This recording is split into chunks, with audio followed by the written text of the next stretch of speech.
Welcome to the channel and welcome to this 2000 point match play game between Grey Knights and Space Wolves.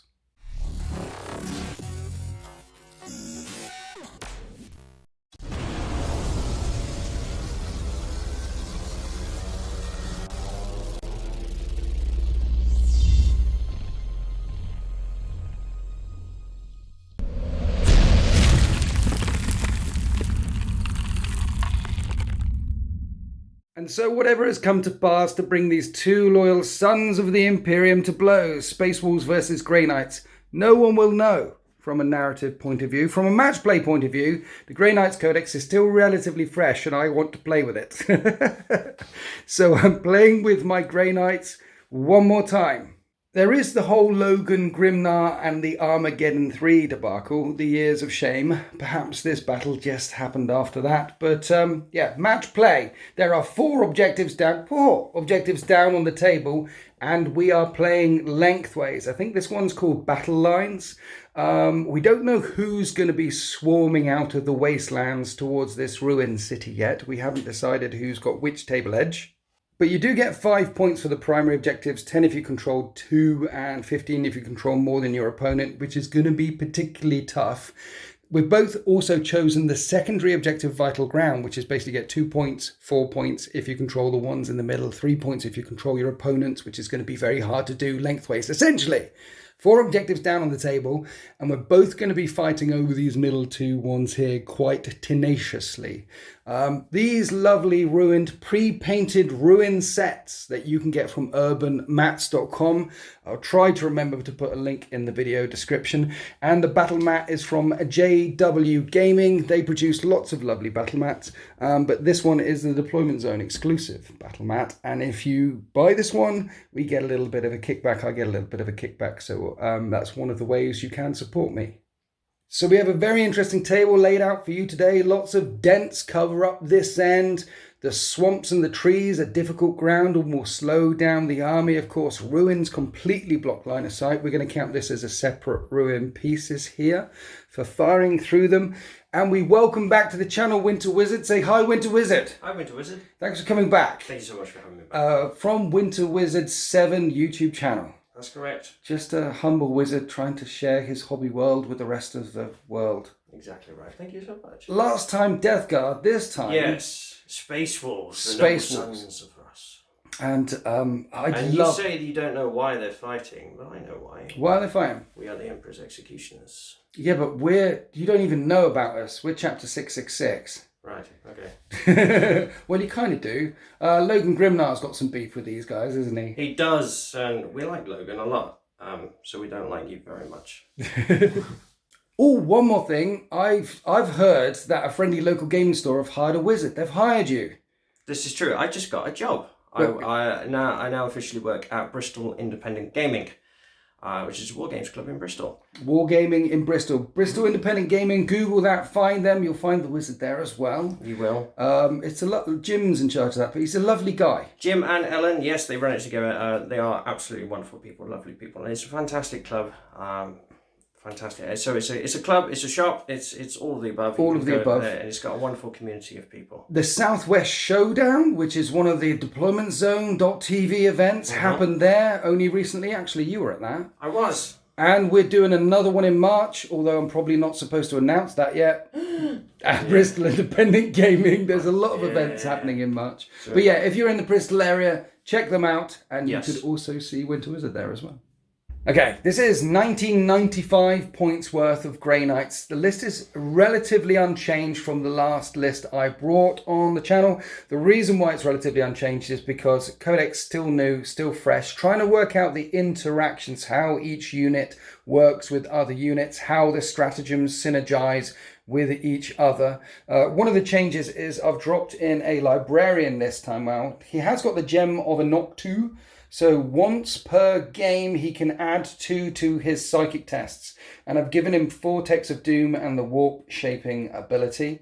My Dread Knight Grand Master has... Oh, and he's also got Psychic Epitome Warlord trait. Psychic Epitome Warlord trait is he selects a Grey Knight unit within 6 inches of him. which could be himself as well, and they add 1 to the damage for Witchfire powers. So that Vortex of Doom at 12-inch range could end up doing 2d3 plus 1 mortal wounds. Very nasty. While we're talking about mortal wounds, it's probably worth mentioning that Grey Knights ignore mortal wounds on a 5+. That's what they do. They also add 1 to the Deny the Witch rolls, and they also select a Tide of the Warp from the book that is in effect at the start of the game, and it remains in effect throughout the battle unless someone changes it with the Warp shaping ability.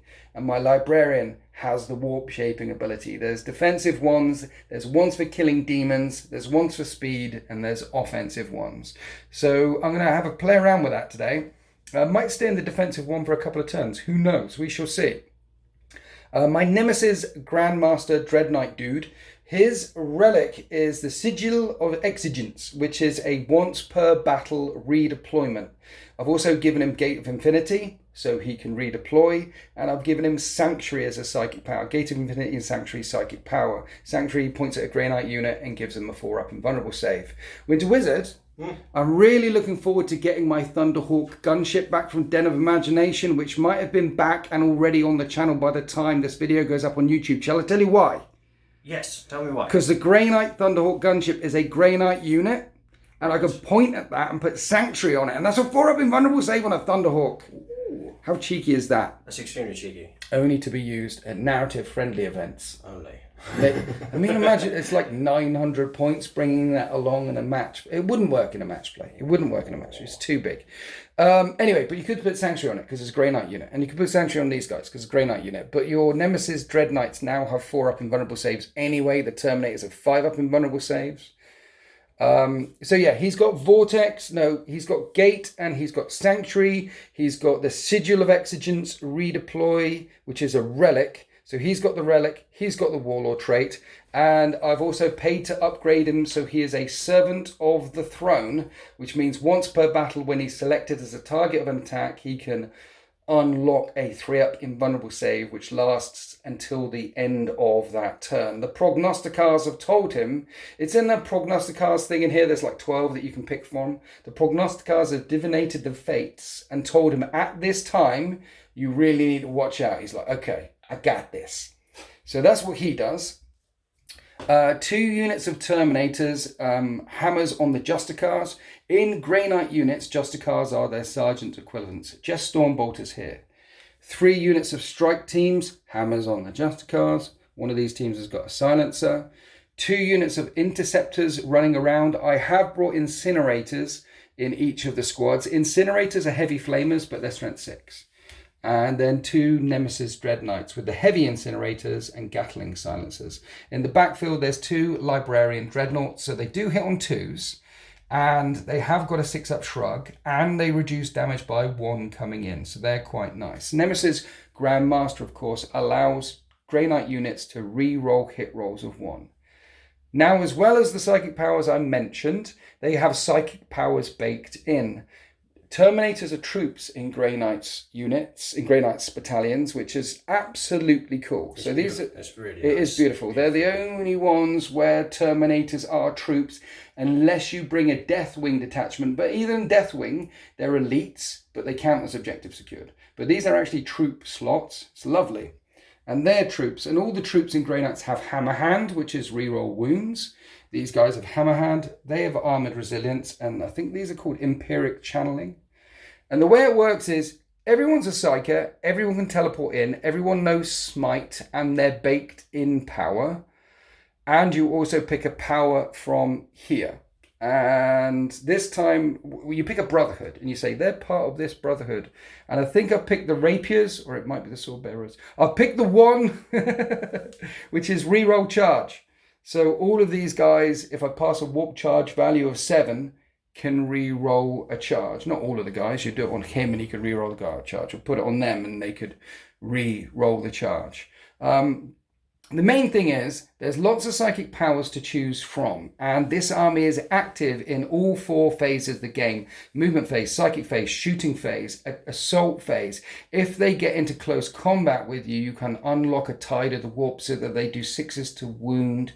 On 6s to wound in close combat, they do mortal wounds in addition on nemesis weapons. And everything here has got nemesis weapons pretty much, except for these guys. There's a couple of guys in here that don't have nemesis weapons, but 6s to wound, doing mortal wounds in addition in close combat is very fruity. Grey Knights are a mid-range army, except for the Dreadnoughts here. Everything is 24-inch range. There are ways, stratagems for increasing range by 6 inches or a psychic power by 6 inches. The stratagems in the Grey Knight books, actually, there are very few bad ones. It's one of the better stratagem books I've read, as in you get through them really quickly. There's a lot in there to choose from. It's not like you're just dipping into the well to pick, those 2 or 3 that you always pick.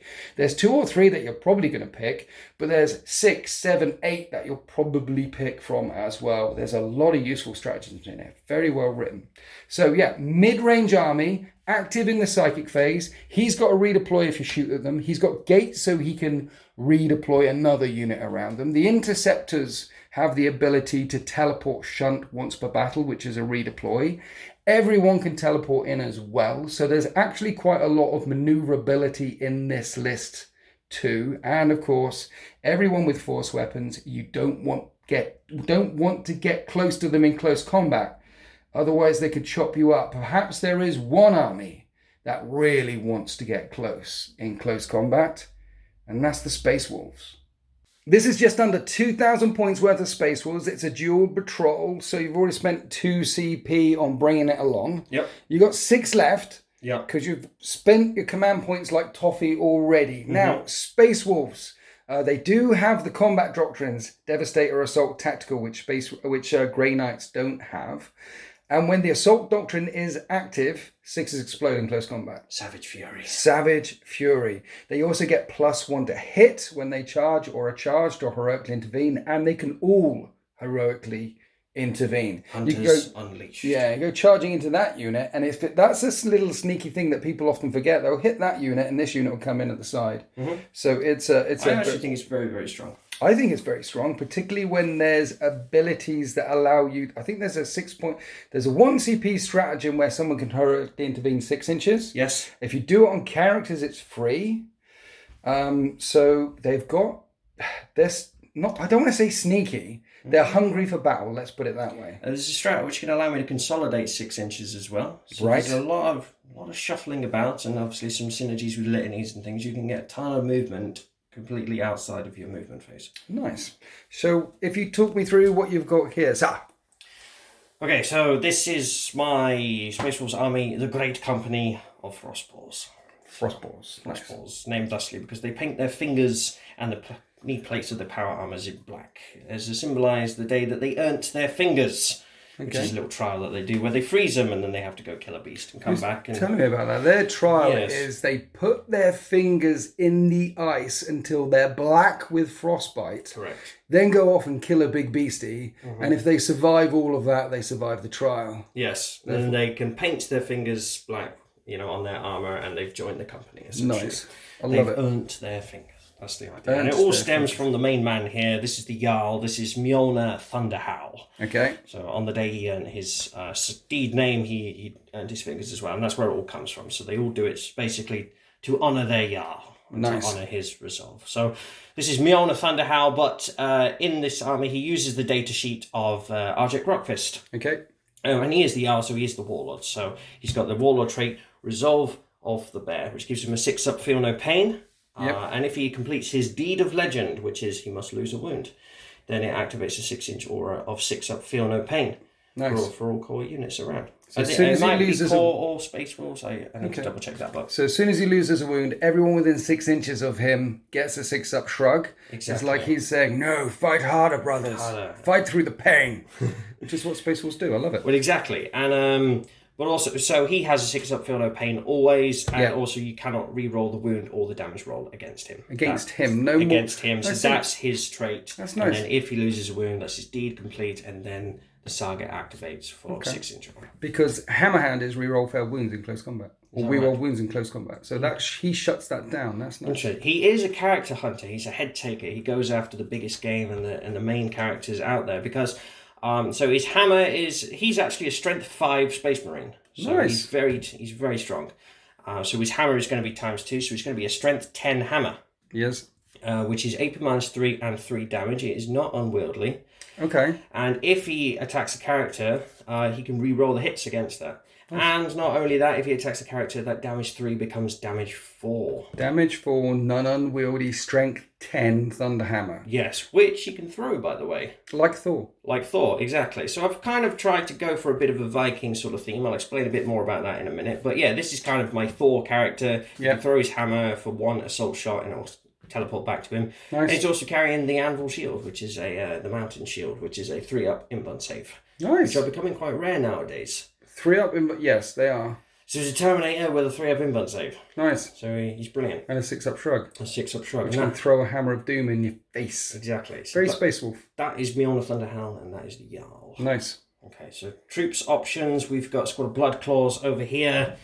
Nice thing about Space Wolves is that you can actually put a Wolfguard Terminator pack leader in with your basic troops choices. Yes. Which is very interesting. So you can soak up all the damage. So they can soak up all the damage. So these are the Blood Claws, these are the young pups, chain swords, bolt pistols. They get extra attacks for Berserk Charge on the charge. Yep. There's loads of my own characters in here as well. Do you want me to go through those? Do you want to go through those? I'd love to go through those. Go through them. Okay. Tell me a story. So not only is there the Wolfguard pack leader, well, there's also the pack leader himself as well. This is actually Yuka Deathmane. Nice. I did a narrative video on my channel. We told the saga of the Frostballs and stuff, and in it there's a snippet where some Blood Claws come to take the trial to earn their fingers, and there's 4 Blood Claws in there, and they are Yuka Deathmane here, Yari Little Dreamer, Kai Summer Breeze, and Timu Trollhammerer. Now, if anybody can tell me... Trollhammerer. He sounds like he had a good time earning his name. A fun thing, if I may, if anybody can tell me where the names Yuka, Timu, Kai, and Yari come from without having to Google it, they get a frozen cookie. Internet challenge accepted. Internet challenge accepted. There we go. But that's them. That's the Blood Claws. And then over here we've got 2 more troops choices. These are 2 squads of Grey Hunters. Yes, so Blood Claws are the young pups. They're the young pups. Grey Claws are the Grey Hunters. Grey Hunters, they're the dudes that have been hanging out for a while. Yeah, they're the seasoned warriors, the tactical marine equivalent, essentially. And again, Wolfguard Terminator pack leader. That's the one in the squad. Pack leaders as well with axes. Okay. This Terminator, he's got a name. This is Ulfgar Baneshield. Nice. Basically named because fighting my brother's army of Astra Militarum, he took the entire firepower of a Baneblade on his shield. A Baneblade. A Baneblade shot everything at him, and he still... the final roll of the dice killed him, but thus saving the squad, and that was the way his saga ended. What a goddamn hero. Damn hero. So I should say Imperium damned. God, Emperor damned. Yeah, whatever. All father damned. There's a melter in each of these squads. Yeah, so that's another thing. So these are a bit more shooty. They've got bolt guns, chain pistols, and bolt pistols, actually. I went through the effort of actually putting bolt pistols on all of them, because I knew that I would forget that. Yeah. I've also gone through the effort of putting combat knives on every single model in the army as well. Well, this is the thing. It's the character that comes out of Space Wolves. It's This is a firstborn only army, and so epic. I really love them. Yeah, so epic. But these are a bit more shooty, so one model can put a special weapon in there. So I've got a melter gun here as well. So there's 2 squads identical there. He's got his chainsaw strapped to his back as well. Yeah. Reach behind him and rip it out. Yeah. Nice. Brilliant. So there's 2 squads of Grey Hunters. Yes. Those are all the troops. We've got 3 of those, 2 in one patrol, 1 in the other. Yes. And then elites. So I really wanted to play into a sort of Viking theme, creating a Viking shield wall type thing where they would raise the shield wall to be that sheer bloody resilience and resolve. I've just noticed, every good Space Wolf, you're not wearing helmets at all. No, not single. The only model that would have a helmet in here would be an Iron Priest, but I don't have one yet. Okay. Yeah, so no, and all the pack markings. See, because you've got keen senses, it's the way to smell the enemy better and track them. And why would you block that behind bionic? Yeah, exactly. So I love that aspect of the Spaceballs, but it certainly means you get better at painting faces. It's tricky. So the shield wall, the Viking shield wall, we've got 2 squads of Wolfguard Terminators here. So every model in this army that can have a storm shield will have a storm shield. Nice. So you've got 2 squads of 5 here, both exactly the same. Leader takes a Thunder Hammer, 2 Lightning Claws, and then 2 Combi Melters. Nice. So again, sting in a tail there. Sting in a tail. So I didn't want to have one designated firepower unit to be seen by a cunning player, picked on, deleted, and it's gone. So I wanted melters sprinkled within and buried within the force. Nice. So storm shields everywhere, melter guns buried in there. So there's 2 in here. 1, 2, 3, 4 melter shots there. Yeah. And there is more to come as well. Yeah. But this is the real shield wall element, and they're supposed to deep strike down with Mjolnir here. Yeah. They just, turn 2 comes as the sky fills with grey clouds, a crack of lightning, and then they come down with thunder and lightning. They descend from the sky. And Beautiful. Raise the shield wall. That's how it's supposed to be. So there's the Wolfguard Terminators, and then we've also got a squad of Thunderwolf Cavalry at the back here. So some more veteran warriors here, and they've all got storm shields as well. I've given them all lightning claws. I really like lightning claws. Just a really great versatile weapon, I think. But then the leader, he's also got a name. This is Stefan Linebreaker. Right. Again, named after a deed that he did against my brother's Dark Angels army, and I just had to give him a Mastercrafted Thunderhammer. Mastercrafted Thunderhammer. Yeah, That's so a I've spent damage 4 Thunderhammer on the Linebreaker there. Yeah. So I paid a CP to give him that. There is a strat where you can give a pack leader one of the relics. Yeah. So a squad of 5 of those, really nasty. These as well as the 2 squads of Fenrisian wolves here, one over here, one over there, 2 squads of 5. These are just awesome little tactical units. Just 35 points. Really, really useful tool to have in your toolbox. But all the wolfy units, these are swift hunters, which means that they can advance and charge. Nice. Which is very nice indeed. Apparently, there are no wolves on Fenris. There are none. Yeah. I know that one. And then over here we've got 2. We've got an elites option here. Yes. And these are both characters. So this is Ivor the Bone Taker. Yes. But he uses the data sheet of Murderfang. Yeah. So Wolf and Dreadnought, crazy amount of attacks. Yeah. 8 attacks on the charge. Does he reroll a wound with those claws? He does all claws, reroll wounds. Nice. He's a Wolf and Dreadnought as well, which means that he moves 8 inches and can reroll his charges. He moves 8. Yes, and reroll charges. He's an Nice. absolute savage killer. Okay. And then back into the HQ department, we've got Ragnarok Blizzard Hand over here, aka Bjorn the Fell-Handed. Okay. And he's brandishing a multi-melter there with a heavy flamer strapped underneath. He's got a captain reroll of 1s. He's toughness 8. Yeah. 6-inch move, but a 5-up feel no pain from him. So it's Bjorn, but you call him Ragnarok Blizzard Hand. toughness 8 Fred. Toughness Love it. 8. Does he have an extra wound as well? No. But he's 8 venerable, wounds, so he hits I on believe. 2s, he shrugs on a 6, -1 damage No, coming he shrugs, in. he's got a 5-up shrug, actually. Has he? Yeah, so toughness 8, Nice. 5-up shrug. Well, Bjorn is technically the oldest living.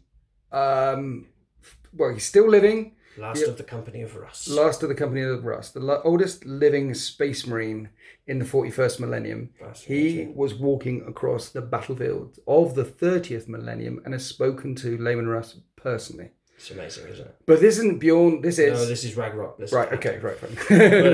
But again, talking about that Viking theme, the shield wall going on here, but I really love these 2 character dreadnoughts. They remind me of the sort of ancient, mythological Viking berserkers, these 2 giants of men. So that's kind of what these dreadnoughts are. They're designed to be these absolute monstrous machines that charge across the battlefield. And they're coming after the sort of throat of the enemy and to rip that out, basically, and bring down the force. And then... HQs again. So over here we've got a rune priest. This is Gandir Stormcrow. Okay. And so, but he uses the data sheet of Niall Stormcaller. Yeah. Which is, so he's a Lord of the Tempest, +1 to his cast, 3 psychic powers, Staff of the Stormcaller rerolls deny the witch tests. Yes.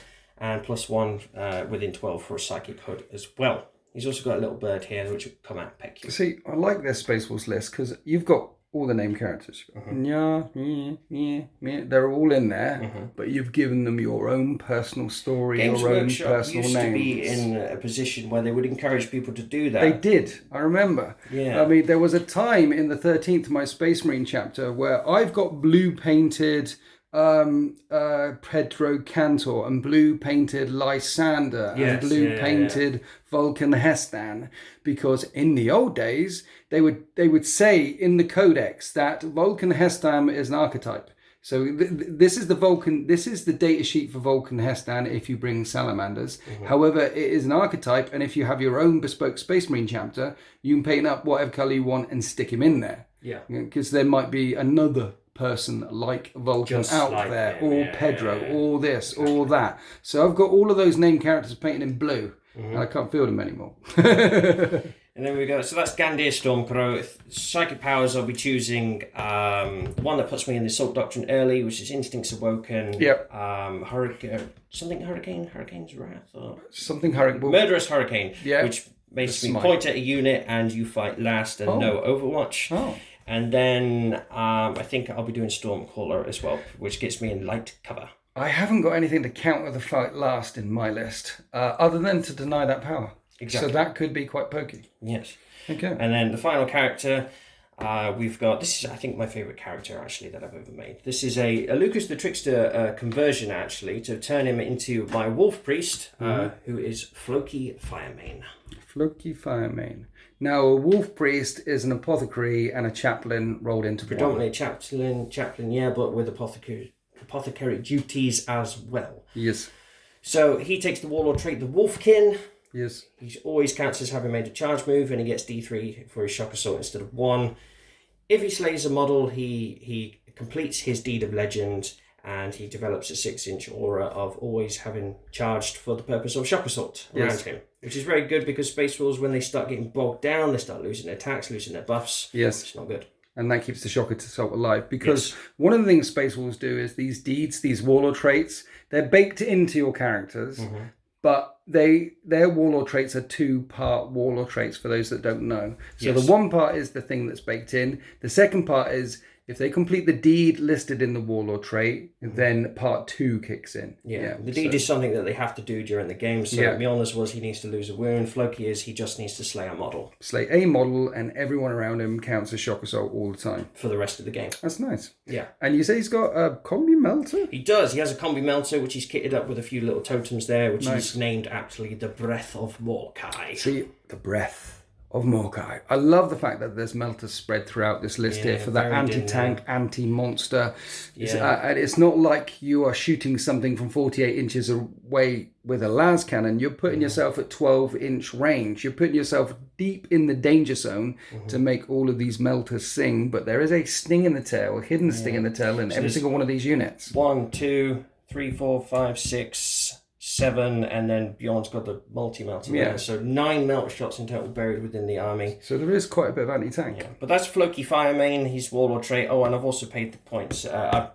He's taken a relic, the Wolfenstone. So reroll charges, and once per game I can get Savage Fury on a 5 instead of a 6. So that's the 6 in the Assault Doctrine, the extra attacks popping. Yeah, 6 is exploding in the Assault Doctrine, so 5's exploding in the Assault Doctrine. And when you're getting hit by hammers, 5's exploding in your face is very painful. Naughty. Okay. But also he's a chaplain, so litanies, he's a Master of Sanctity as well, so he'll be taking 2 of those. The one that gives me extra plus on the plus 2 inches for the charge. Yes.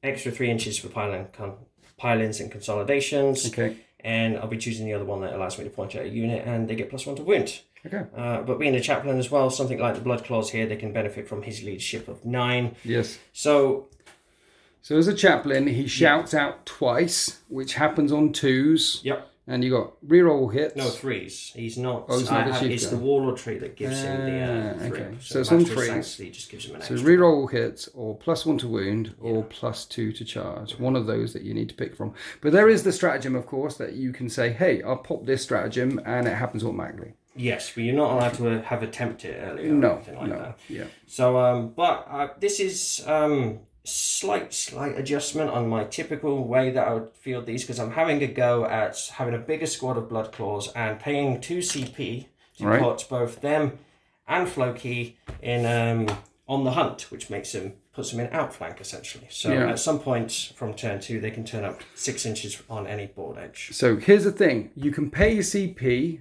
as per the main rulebook to put stuff in strategic reserve. However, if you pay to put stuff in strategic reserve. They can't enter the deployment zone in turn 2. There's restrictions on where you can put them. Yeah.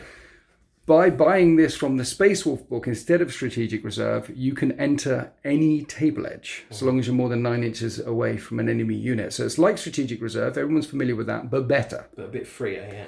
And that drops you down to 6 command points to start the game off with. Yeah, so 2 for the patrol, 2 for out on the hunt there. He's got warlord trait, extra warlord trait, relic, extra relic. Yeah, but if there is an army that's going to carry relics and have extra warlord traits because there's extra deeds and sagas that they're singing, if there's an army that's going to spend all of its CP before it starts, well, that army is the Space Wolves. But in this case, it is the Great Company of Frostballs. The Great Company of Frostballs with their blackened fingers. Well, they'd have healed by now because, transhuman and all that. But yeah. But the paint is still there. If you want to hear some more stuff about this army, more narrative, more backstory, and more stories, then check out Winter Wizard 7 on YouTube. Here we are after deployment. The Grey Knights have put 2 strike teams in reserve and have spread out across the line with my Grandmaster here, a Dread Knight and some Terminators on this flank with some Interceptors, and a Dread Knight and some Terminators with some Interceptors on this flank. And the Venerable Dreadnoughts are holding up the middle. Now, as well as the vital ground objectives taking the centre of the board, I also mean to engage on all fronts and assassinate the enemy, because there are 5 characters in this Space Wolves list. So if I kill them all, I will maximize those points for the secondaries. We have Thunder Wolf Cavalry on this side with some doggos. Is this it? Is that all you put over it? Yes, that's it. Okay. And then some more doggos there. Mm-hmm. You've put the Grey Hunters in reserve along with... No, the Blood Claws are... The Blood Claws. Oh, I see. You put the Blood Claws in reserve. The Wolfguard Terminators are in the sky. Right. So all the Terminators will be teleporting in. That's right. The Grey Hunters are here on the front line. Okay. So basically half of your army is in reserve right now. Yes. And you also mean to take the vital ground objectives. I do. Engage on all fronts. Mm-hmm. And you're trying to... What was the last one? Warrior Pride. Warrior Pride. Which is a Space Wolf specific one, which means that at the end of my turn I need to have made either 2 charges or be within engagement range of 2 enemy units. Yeah, there's often a secondary which is, here's the secondary you get for being a Space Wolf, here's the secondary you get for being a Blood Angel, here's the secondary you get for being a Thousand Suns. That's the Space Wolves one. Make 2 charges or be in engagement range of 2 things at the end of your turn. And that's 3 points for that. Yeah, so if you do that and engage in vital ground, I'm trying to assassinate and engage in vital ground. The Space Wolves coming out of the hills, out of the frosty mountains to the north, rampaging down towards the Grey Knight lines. We now need to roll off to see who goes first. After you, sir. 6. Is that a 6 or That's a 1? What's the 6? Keep it frosty. Keep it frosty. So you rolled a 1. I rolled a 6. Interesting. It's Grey Knight's turn 1. Here we are at the end of the Grey Knight's movement phase. My back screen staying where it is, and the Dreadnoughts and the Dread Knight and the Terminators all moving forward here, making sure we're in reroll 1 aura range of my Grandmaster. We have Interceptors jumping forward on this flank. They're going to try and shoot and move in a second. But also what happened in the movement phase is once per battle teleport shunt, look, my Interceptors are all the way up here. And annoyingly so. And they can plunge Stormbolter fire down on some doggos on the right and left. And I think the only real way that for you to get to them is to shoot them off of there. There could be a long bomb charge up this way, but I don't think I can physically get up there. No, you'd have to do it on foot, I think. So that's really annoying. And that's also engage on all fronts. I'm in all 3, well, I'm in 3 of the table quarters right now. So I quite like that one. That was a good move. I sort of saw it at the end of the movement phase. Like, aha! Terminators back here are shoveling across. Now I need to assassinate as many characters as I can and take the central objective. This Dread Knight is on this objective here. But now we're going to move on to the Psychic phase and do some shenanigans. Starting off the Psychic phase with the unit of Interceptors trying to cast Ethereal Castigation. I need a 6. and that passes. This will allow them to shoot and move in the psychic phase. Would you like to try and deny that, sir? Have you got much more coming from around? There's your Grey Knights. plenty of psychic powers that I wish to cast, yes. Who can cast? Can the big dudes cast? Yes. You can cast Smite. There's other stuff that can come out. Are you? Yes. Okay, so what? Save it for the offensive stuff. All right. Okay. Well, what this allows me to do is shoot and then move. But at the end of the psychic phase, I can't use it to shoot and move here and then charge, for example. You shoot and move them, and essentially that's them done. They can't then shoot in the shooting phase, charge in the charging phase. I have got a bunch of Stormbolters coming out now, though. Stormbolters into the Grey Hunters, some in rapid fire range, hitting on 3s, and wounding on 4s. I should mention at this stage that the Tide of Shadows is in effect. So what that means is all of my units count as in light cover if they're more than 12 inches away from you. That's the one I started the game on. I'm gonna change it real soon. Anyway, 4 saves of 3 up. So tanking on the Terminator for 2s, 2 up saves. He's fine. He's fine. The Interceptors jump here. Next up, my Nemesis Grandmaster Dread Knight dude is casting Gate of Infinity on this Dread Knight here. I want to jump him somewhere. It's a redeploy. I'm going to spend a CP on Psychic Channeling, Mental Focus. 1 minute. Psychic Channeling, you can roll 3 dice and discard one of the dice. So that's an 11. I needed a 7 to cast. Would you like to try and deny it? No, sir. And so I've dreamt the Dread Knight over this side. Now I've got 2 Dread Knights and my Interceptors looking at all of this mess, moving away from the Thunder Cav. The intention is to deal with one side, then the other. Then the Dread Knight will attempt to smite, and that passes. So Gandir Stormcrow will attempt to deny that power, and he can re-roll. That's his thing. The Staff of the Storm. AKA otherwise known as Najal Stormcaller. Nope, no deny. This will do D3 mortal wounds to that squad there. That's 2 mortal wounds to that squad there.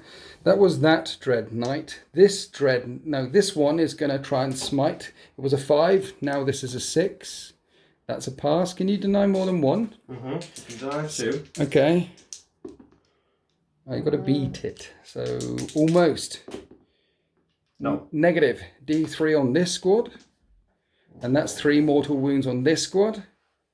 That's 2 smites down. Now I'm going to spend 1 CP in the psychic phase for mental focus. Select a Grey Knight Psychic that's cast a pound, cast another one. Because psychic channeling is still in effect, I'm still rolling 3 dice for him. And he's going to smite. So it's a 5, 6, 7 I need. That's really cocked. And I failed to cast. Coming all the way back down here, I'm going to put Armoured Resilience on that Dreadnought on a 6, and I perils. My Dreadnought will suffer D3 mortal wounds for 2 mortal wounds, and I shrug them on 5s, so he doesn't take any mortal wounds. And this one will try and do Armoured Resilience. It was a 6, then a 7.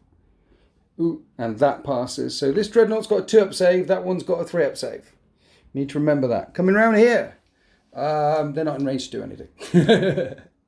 That's it for my psychic phase. The question is, do I change the Tide of the Warp now? There might be some 24-inch range shots coming out. There might be. So I could do with the benefit of cover. I don't need to switch it yet. I don't think I need to switch it yet. I'm going to stay as I am in that Tide.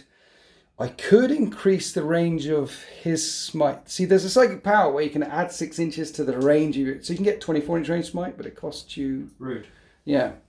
5, 6, 7, and it would have cost an 8 for him to cast anyway. So I don't think there's any point in doing that. So I think that's the end of the psychic phase. +1 on him. All the other offensive powers done. Now we need to pull the trigger. So we'll start off the shooting phase with this Dread Knight here, spending a CP on Psychic Onslaught. So the Gatling Silencer increases its strength and AP. At the moment it's strength 5, AP -1. This gets it to strength 5, AP -2. Because I really want to force those invulnerable saves on your Terminator. He's got 12 shots with this. The Flamer's out of range, but he's got 12 shots with the Silencer. And it hits on 3s and he re-rolls 1s. 10 hits after the re-rolls, wounding on 3s. So that's 6 at AP -2, so it'll be a 3 up save with a Storm Shield. And And he takes 2 wounds. Okay. Oh, he's dead.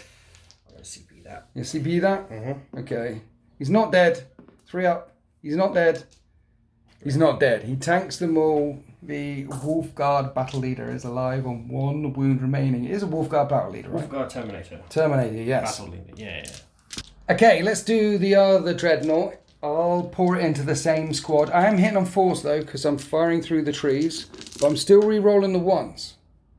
And I'm winning on 3s, but this is AP -1, but +1 for the shield. So you've got a lot of 2-up saves to make before you start putting them on 4-up saves. He's alive. He's alive. He's alive. He's still alive. Annoyingly, he's still alive. And he's dead. Right. Now for the Grandmaster, who has a side cannon.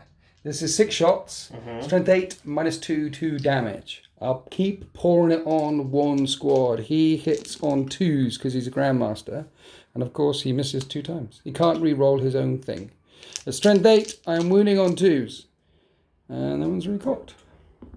And that is 4 wounds at -2, 2 damage into this squad of Grey Hunters. And 4 of them get taken out. Right, 2 more units in line of sight and range down here. The Dreadnoughts are just asking for it, aren't they? Who's scarier? Well, Bjorn is toughness 8, so my missiles will wound on 4s, plus he has a 5-up shrug. The Murderfang model, toughness 7, right?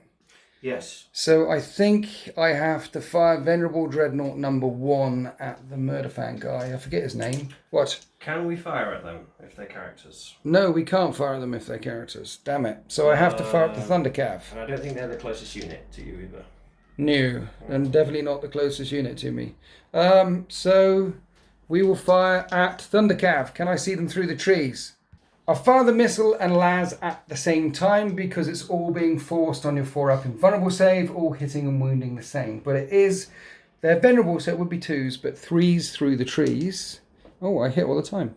And it's toughness 5, I'm wounding on 3s, and that is 2 4-up invulnerable saves on the Storm Shields. And you make 1 fail 1. How much damage did they have? Wounds? 4 wounds each. Well, one's got 2 left. Okay. And then the other Dread will do the same thing into the same squad. And I reroll 1s because I made sure they were in range of my Grandmaster. I'm wounding on 3s. 2 more, 4-up invulnerable saves, sir. And you make 1 fail 1. So that does obliterate one of the Thundercav. So that's it for the Grey Knights that have advanced out of the ruin. But then I just remembered, because I was about to do the wrap-up, that I have a team of interceptors up here. So they're going to plunge fire down on the doggos below them. One of them has an incinerator, 12-inch range, auto hitting 4. 5 auto hits. And it's strength 6, I'm wounding on 3s. Only 3 wounds there, and it is AP -1. Then the Stormbolters hit on 3s. 1 hit the floor. I'm wound on 4s. 6s to save on the doggos. No. And the wolves get taken out. And after the fire plunges down from the interceptors, that is the end of Grey Knight's turn 1. I've killed 2 units. I've killed this unit of Cyberwolves here and the other unit round here that took all the firepower from the rest of my army to kill them, where there was 1 chap remaining and he decided to tactically withdraw back into the snow-capped mountains behind them. Maybe Space Wolves don't fail morale. Maybe he's grabbing his brothers around him, his pack around them, and leading them back out to safety. That's what's going on there. He definitely didn't fail morale. Anyway, at the end of turn 1, I'm engaging on 1, 2, 3, 4 table quarters for 3 points. I think you score the secondaries, the vital ground secondaries at the start of your command phase, so I need to hold on to this until my command phase. I certainly haven't killed any characters yet, but I have all of a sudden given the Space Wolves a lot to think about on this flank. They are staring down at 2 Nemesis Dreadknights and my Grandmaster and my Terminators. There was a shift from left to right as we move on to Space Wolves, turn 1. Here we are after the Grey Knight's movement phase with all the Blood Claws and all the Terminators off the table. It looks like an uphill battle for them, particularly when Thundercav can advance and charge and Winter Wizard rolled a 1, and then he CP re-rolled it and he rolled a 1. They haven't even managed to get onto this objective despite having such an incredible amount of movement. When it rains, it pours. The dogs that were here, the wolves, have hopped up and over and are within 3-inch range of that objective.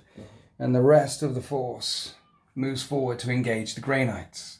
Psychic phase. Yes. What would you like to psychic, Mr. Wizard, sir? I'm going to try and put these in the Assault Doctrine with Instincts Awoken first. Go for it. These requires a 6. You get Okay. +1 to his cast. Okay. Goes off. So that's a 9, which becomes a 10. I can deny on +1, so I need a 10. I don't deny. Okay. Yes. And then followed by, I'm going to point at this Dread Knight and Yes. say, no, actually, I'm going to target the character Dread Him? Knight. All the way say- back there? Yes, and say you fight last. Oh, okay. So it is range 18. Right. So let me just double check that. There is a strat I can do, which is deny using 3 dice. But it's a strat. I no, might do that. I'm out of range of him, so it'll have to be on this one. I'll be on that one. Okay. Let's see what we get first. Okay. You fight last. A 7 Is that a 7? becomes an 8. Becomes an 8. So let's spend a CP on hexagrammic wards. I can roll 3 dice to deny. So I need an 8. And I get an 8. I deny that power. So now we move on to the shooting phase. This unit of Grey Hunters is firing everything down into the Dread Knight. They are firing through the trees, so it is -1 to hit. We're starting off with a Melter. Melter shot. Okay. 4. And it hits. It'll wound on a 3. And it doesn't wound. Damn. Then the small arms came through and took 2 wounds off the Dread Knight. It's down to 11 left. Now we're on to Bjorn, who's not Bjorn. What's his name? Ragnarok Blizzard Hand. Blizzard Hand firing at the other Dread Knight. Not -1 to hit because you can draw a line So through. 2s. 2s to hit with a multi-melter. Hits twice. Nice. Strength 8, toughness 6. 3s. Both wound. I need 4 up and vulnerable saves here. I make 1. I fail 1. And at this range, it's D6 plus 2 damage. 4. 6 And becomes 6. 8. That's 8 damage. It's a critical hit. Then the flamer flashed out and didn't injure him, and that's the end of the shooting phase. One of the Dread Knights is down to 5 wounds. The other one is down to 11 wounds. And now we're into the Space Wolves happy phase, the charge phase. Where would you like to charge, sir? Grey Hunters are going to charge the strike squad. Right, now I could overwatch. I do have an incinerator out there, which is strength 6 -1, but you got your shield. So you're still going to be tanking 2 up saves. So I don't think there's any need. And that's the doorbell. Let's see how far you make the charge. And that's a 3-inch charge, but Roll it. yes. And that is a 5-inch charge. And so the Grey Hunters go charging through the trees. Any more charges, sir? No, sir. No? No, Why no charges? because there's a big counter charge there. There's a very big counter charge there. Okay, let's go on to the fight phase. The Grey Hunters come piling through the trees and engage the interceptors. They'll hit on 3s with their chainswords. 2s. 2s, yes, of course, they're Hunters space unleashed. wolves. And 6s And they can reroll explode. 1s because they're within 6 That's of an- Bjorn. Okay. And these are the 6s, Yeah. so they count as 2 hits. And the Assault Doctrine is in effect right now because of the spell, so they're wounding on 4s. 4s, but AP -2 with those chainswords. Mm-hmm. I have 8 5-up saves to make. 1 dead, 2 dead, 2 and a bit, 2.5 dead. Half the squad are dead. Dude with an axe or Then we something? got the pack leader with the axe Okay. for hitting on 2s. Yes. There's an extra hit there, so. Yes. Oh, and rerolling 1s for Bjorn. Okay. There's Ooh, there's another another extra extra hit. So, nice. And he's winning on 3s. We're on 3s. So that's AP -3 with an axe right now. How much damage is this? 1. I need 6s. I make 3 6s. Look at that. So that's another 2 wounds. So 3.5 wounds in total on that squad. Then the Grey Hunters consolidate through the trees, their troops, and they're all over this objective. But now I get to fight back. I've got a dude with falchions. He's hitting on 3s. He gets an extra attack because he's got falchions. And he's strength 4. So I need force to wound. And that's AP -2, 1 damage. On the Terminator, it goes through. Goes through, he takes a wound. And then, are you thinking about command point now? Yeah. Is that his last wound? It is, yeah. Ooh. Yeah. It's -2, so you're gonna need a 3-up save if you command point it. There's a halberd coming in from the Justicar in a second, and this is -2 damage. I think I've got to. Think you got to? Yeah. Okay, good luck. 3-up save. Go through. And you make it. You save it. Okay, you save it. The Terminator's still alive on 1 wound remaining. Then the Justicar strikes with his halberd, and he only hits 1 time.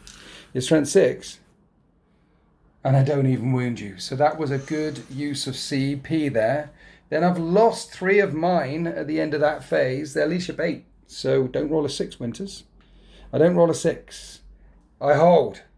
And at the end of Space Wolves turn 1, they've only made a charge, so they don't get their 3 points for Warrior's Pride. They have taken this objective though. So in my turn 1, I'm only going to get 5 points for the primary because I'm only on 1 objective here. And in my command phase, I would have also additionally got 5, 10 for the primaries.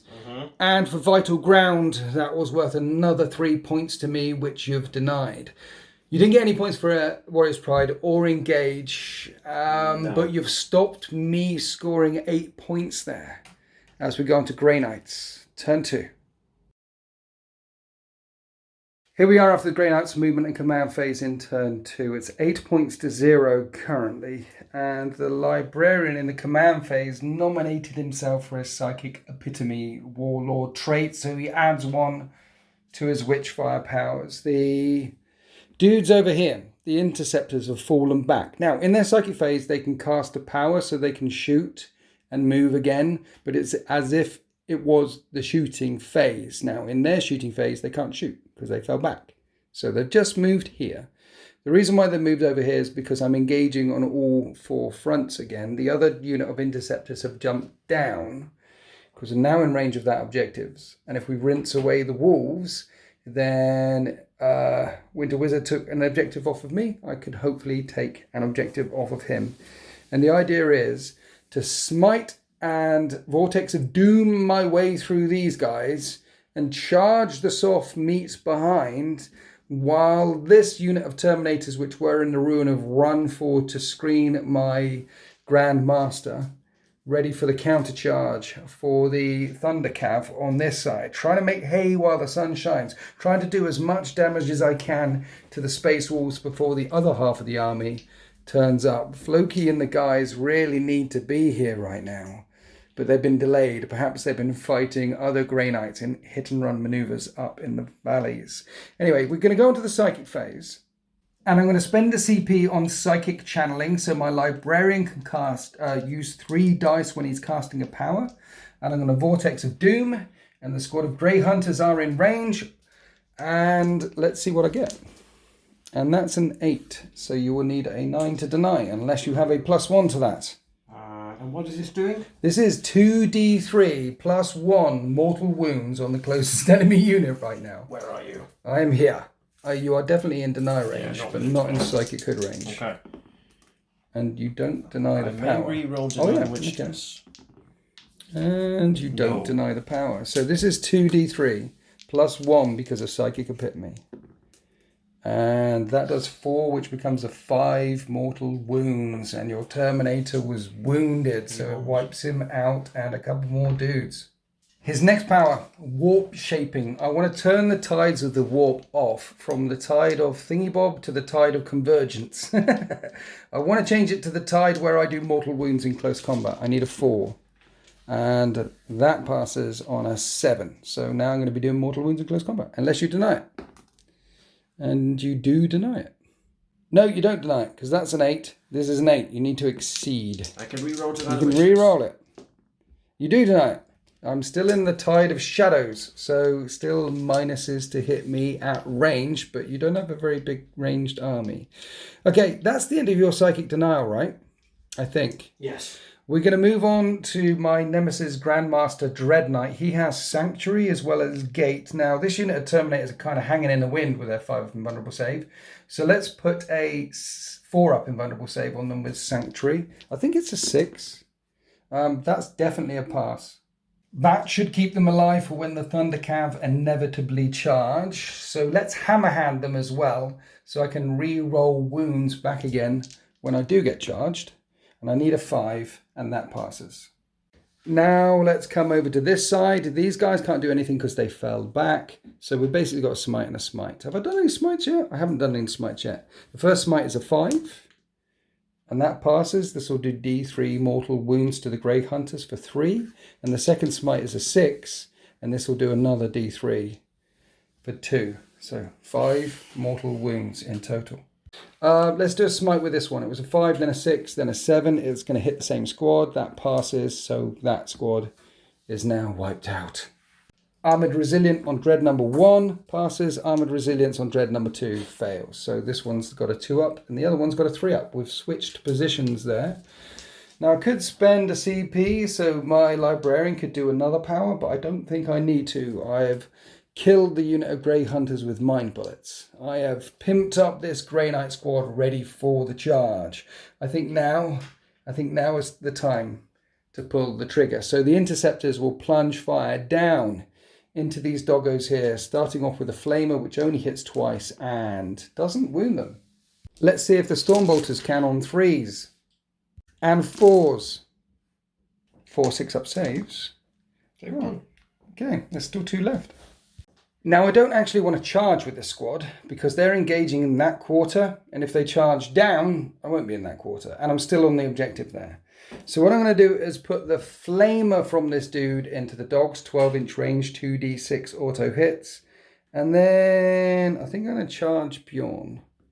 So let's do the gun, the Gatling gun into the Murder Fang model. Here's the hits with the Flamer into the dogs. 9 auto hits. And after rolling to wound, the wolves were wiped out. But here's the shots into Murderfang. Not Murderfang. Ivar the Bone Taker. Wounding on 5s. He gets wound twice at AP -1.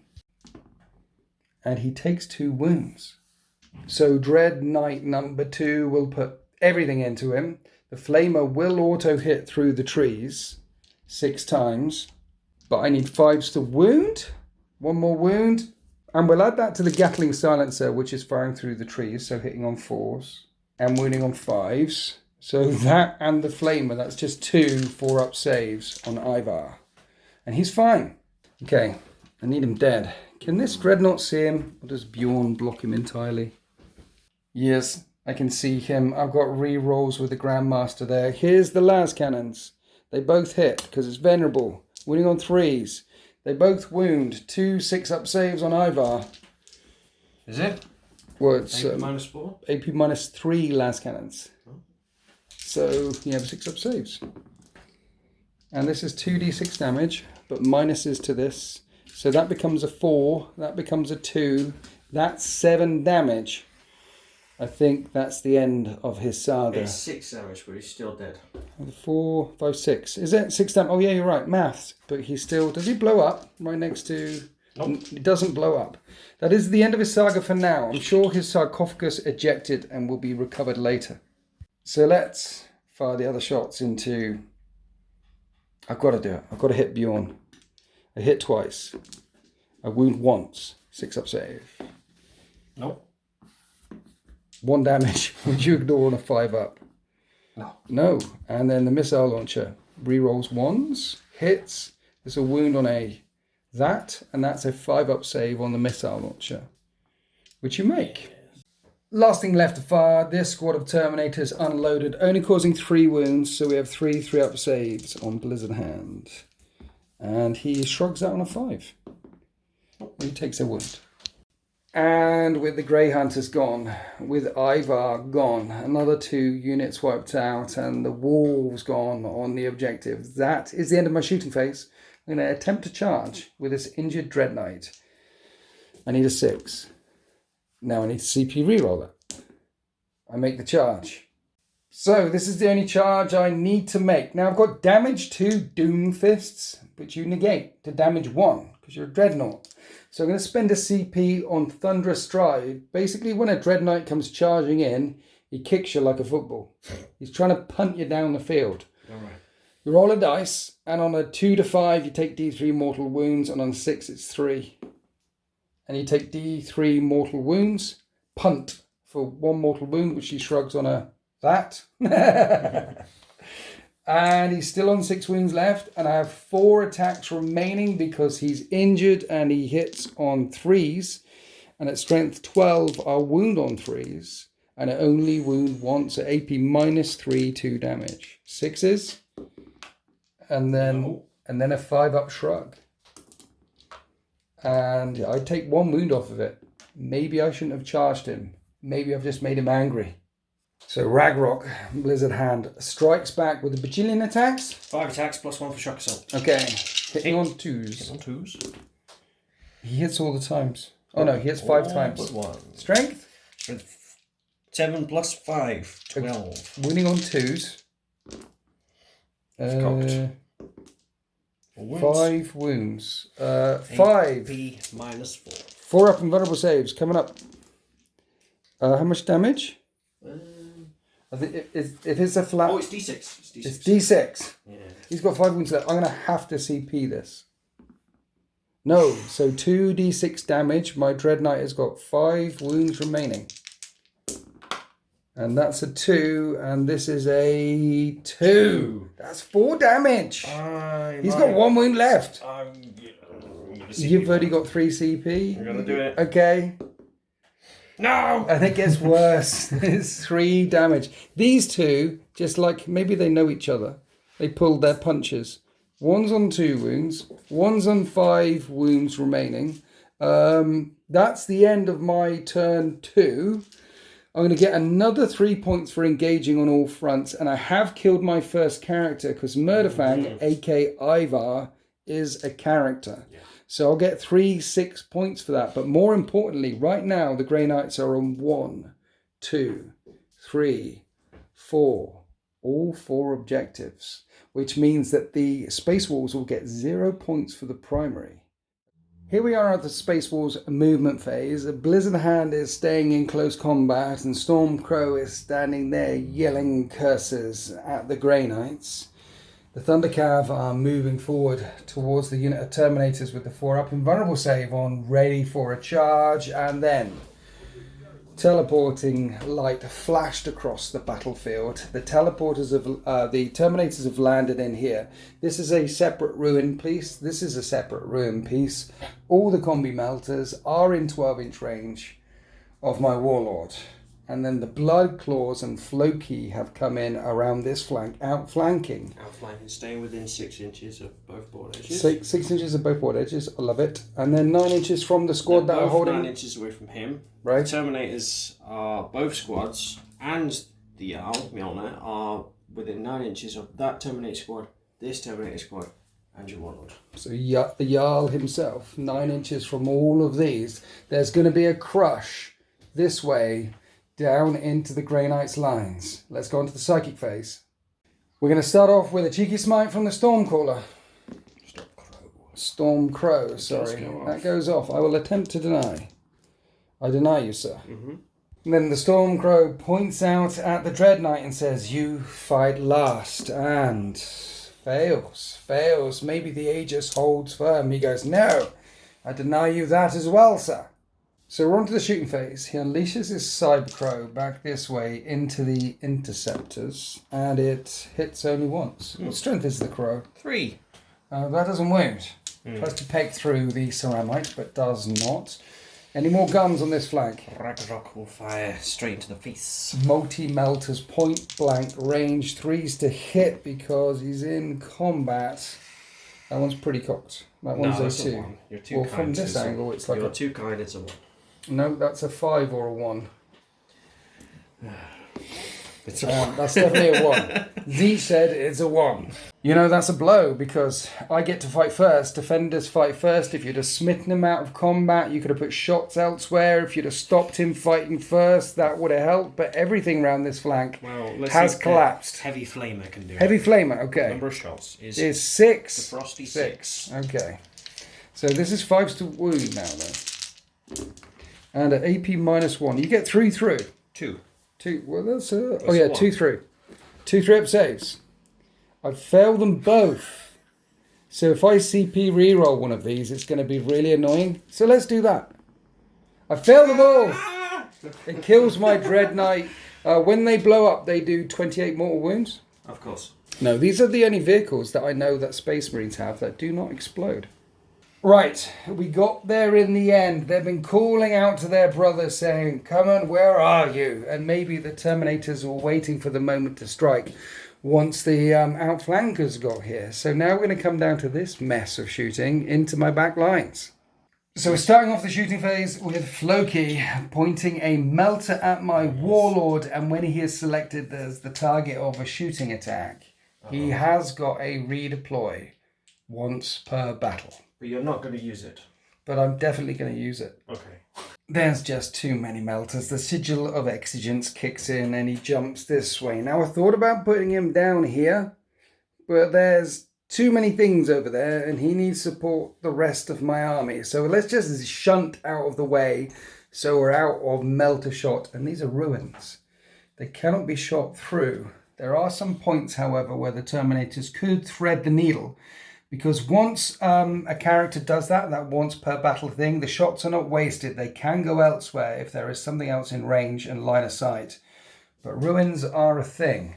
Yeah, ruins completely block line of sight. So because of that and because of range, melters only 12-inch range, we have the Jarl throwing his hammer now down into these Terminators here. Yeah, 2. It's on 2. That's it. That's pretty good. That's a hit. And it's strength 10. Strength's bazillion. Again, it's the thing about having lovely scenery is it often makes dice cocked. 4 up invulnerable save because of Sanctuary. I failed the save. How much damage? 3. That's a dead... I'm going to command point that because this is a part... I'm going to command point that. There's a dead Terminator. Then Combi Bolter Fire came into the Terminators, not injuring any of them. That's all the shooting over here. There are shots from the Blood Claws, but they are not pulling the trigger because you don't want to make the charge any longer than you have to. So surprisingly enough, that is the end of the Space Wolf shooting phase. However, they have killed a Terminator and a Dread Knight, so they have hurt the Grey Knights. But it's going to be about these charges. In the charge phase, 2 CP spent on commanding oratory. Floki Firemane shouts the Canticle of Hate. Plus 2 inches to charges for all units within 6 inches of him. All of these units are within 6 inches of him.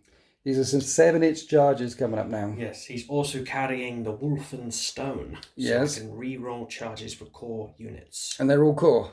They are all core. Oh, what a glorious day Except to be the a Space Wolf. Except the Jarl, of course. Except the Jarl. Right. Who do you want to charge first? Because you're in a target-rich environment down here. We're going to start with the Blood Claws. Blood Claws. Into them. Into them. Okay. I shall not overwatch. A 7. Yes. Rerollable. Okay. That's it. So that's it. That's a 9. That 9 becomes an 11. The Blood Claws charge the strike team in my table quarter. We're moving across now, however, to the Thunder Cav. Because they could fail on the Snake Eyes. They are in terrain. They're charging the Terminators. And that's the Snake Eyes. That's Caster's Curse there. Whenever a caster says something, it was bound to happen. Are you going to CP reroll that? Unbelievable. Yeah, it happens sometimes. Oh dear. Okay, CP reroll. Here we go. Okay, that's a 1-inch charge, which will get them within an inch of an enemy model. And so the Thundercav make it here. We're getting onto the Terminators over here, charging through the ruin into the second squad of Terminators, 7-inch rerollable charge. And that's an 11, which becomes a 13. They hear the howl of the Wolfkin and come screaming through the ruins. We're on to the Jarl. It's a 7-inch charge, but not re-rollable for him. And that's an 8. He gets in there as well. Oh, mama. 8 becoming a 10. The Jarl makes it there. We have one last team of Terminators. And Floki himself, of course. So the last squad of Terminators also charging this squad of Terminators. It's a 7. Yes. Rerollable for the Wolfen Stone. Yes. That's a 7, which becomes an 8, which becomes a 9. You could re-roll it, but you just need to be on the other side of the wall. You're good. You're all good. You're all good. Is Floki himself going to charge? He will. Okay. Does he get +2? He does get +2 to his charge, right? Yes, but it's not Rerollable. but it's not re-rollable. Where's he going? This way? It's going to join the Blood Claws. He's going to join the Blood Claws. And that's a 3. It is not re-rollable. He failed. So Floki's done his job. He's come in. He's howled. And the Wolfkin heard his howls. But maybe run out of breath because he was howling a bit too much. And the Space Wolves have made multiple charges across the line. What about up this end of the battle grid? The Stormcrow is charging the Interceptors. You only need to be on one side of the barricade, but you could use that to, that will hopefully kill them. And now you're contesting that objective there. Nice move. He jumps up and over through the trees. Is he going to charge round as well? He might as well. He's going to try. The Dread Knight. And that's a boxcars. That's double 6s. He's angry. And here we are at the end of the charge phase. Now, the pack that the Stormcrow and the Blizzard Hand led to this battle grid, well, they've all been wiped out or removed as casualties, so they've played dearly.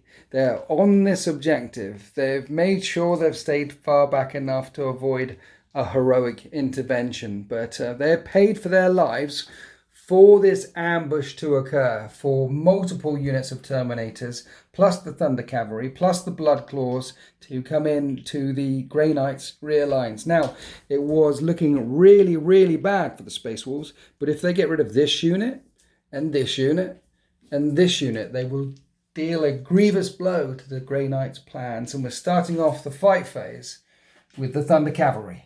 So we're not piling in any further with the Thunder Cavalry because right now they are in that table quarter and you're currently in 3 table quarters for those important engage points. But they can all fight. So here's the Thunder Claws. Thunder Claws? Lightning Claws. Lightning Claws. So you get 2 attacks each, plus 1 for a Shock Assault and plus 1 for a Lightning Claw. Yeah. So hitting on 2s because Hunter's Unleashed. Winning on 4s now, re-rolling because that's what Claws do. Nice. 6-4 up in vulnerable saves. One of them only takes a wound. Sorry, one's down to 1 wound remaining. Now the master-crafted hammer comes swinging in. I'm having a thought because the wolves get to attack as well. Yes, I'm they do. wondering if they have to do that after all the other attacks. You can select. You're the active player. So unless there's a rule stating otherwise, you can select the order of attacks. So actually it says each time the bearer fights it makes it 3 additional attacks with this weapon, which is the wolves fighting in. So in fact you should do the wolves before you do the other guy with the hammer. They hit on 2s as well. 3 wolves hitting on 2s. Yes. What is their strength of the wolves? Strength 5. Nice. Any AP on this? -2. How many have we got there? 3, 5. 5. 5 and -2. So 5 more. 4 up saves. That's that guy dead. And now we've got 1 dead and 1 remaining on 1 wound. Now the hammer hits, or you can do the claws first, which I would do. I will do the claws. The claws on the pack leader. The jaws and the claws. Yes. 2s. He hits all the time. 3s. He wounds once. And he does kill that dude. So that's 2 dead. Now Mastercrafted Thunderhammer time. From Stefan Linebreaker. The Linebreaker. He hits 3 times. He wounds on 2s. He wounds twice. You don't have any CP left. 4 up in vulnerable saves. And 1 more will die unless I CP reroll that. So let's CP reroll that. Every single one of my CP rerolls hasn't helped me. It hasn't. Now, I'm pulling away from here. It means I can't hit you unless you choose to consolidate. Would you like to consolidate? No. No. Now, the reason why I've done that is because he's the Justicar, he's got better leadership, and I'm a troops on an objective, so I have to do it that way. I'm not getting to swing back, but hopefully if he doesn't flee, I'll still get some points. Then after the Thunder Cavalry have attacked, I've spent 2 CP with this Terminator squad here to interrupt. Piled in, only 3 of them will get to fight, but they are within reroll range of my Grandmaster who's down here. So let's start off with the hammer, which is 4 attacks on the Justicar. I'm going to put everything into this squad here. Your Jarl is going to do what your Jarl does, but he's got a 3 up in vulnerable save, right? He does, yes. So 4's to hit you with my hammer. And a hit and a reroll 1s. And I'm winning on 2s. And that's it. So 4 up in vulnerable saves or death. Save one. Save one. Then there is a sword and a halberd. Here's the halberd because you're gonna get an additional AP on this. I hit twice. I will wound on 3s. Now that's AP -2, which becomes AP -1 because of your shield. So 2 3-up saves. Takes 2 wounds. And then the sword hits twice. Wounds on that. Drop dice. These are 4-up invulnerable saves or 2 damage. And I take another one out. Then the Grey Knights consolidate further. 2 of the space walls being brought down, but those were the ones with the combi melters. The 3 remaining all have close combat attacks, and they're very, very angry. So that squad pile in to get their revenge. So now I'm spending 2 CP on true silver armor. So an expensive fight phase for me here. 2 to interrupt and 2 on true silver armor. But it's basically transhuman physiology. It can only be wounded on a 4-up. This gets me down to 1 CP left. They're piled in. At least you've got claws there. So that claws don't care about transhuman. Are we starting with the claws? No, we're going to start with hammer. Start with a hammer. It's hammer time. 3s to hit. And you hit all the times. 4s to wound now. And that's a wound. 1 wound. 5-up invulnerable save. And make the save. Now we have 6 claw attacks coming in hot. 8. 8. Oh yeah, because claw gives you an extra attack. Yes. Hitting on 3s and Hitting on 2s. 2s. Do you reroll 1s because of the Jarl? Yes. So you should roll those. We roll 1s to wound. You don't reroll 1s to hit there because you've got 2 hits. No. No? Okay. But you're rerolling all fair wounds anyway because they're lightning claws. Yes. And that is only 3 wounds. 3 4-up saves. And make all the saves. It's AP -2. That squad don't kill any. I guess the Jarl's going to have to do it. So Arjak, Rockfist, AJA, Mjolnir. Mjolnir, Thunderhowl. Mjolnir like Thor's hammer. Yes. He piles in. He will get to strike. 5 times. Nice. 2s. With a strength 10 hammer. Forced to wound though, because of transhuman. True silver armor. Only 2 get through. 5-up invulnerable save or death though. Death 2 times. Then the second unit of Terminators come piling in because before they pile in, so long as they're in range of him, he's got the Wolfenstone. Well, he's got the litany. The litany. So +2 to charges, also +3 inches to pile in. Yeah, so this is a 6-inch pile in. And after piling in, 3 of the Terminators can fight. We're starting with the hammer. 3s to hit. And forced to wound because of true silver armor. Nothing. Wounds. Reroll 1s because the Jarl. 1 wound. And make the save. And now we have the claws. 8 attacks with the claws. Hitting on 2s. And wounding on 4s, rerolling everything. That's 2 wounds so far. And 3 wounds. 3 4-up saves.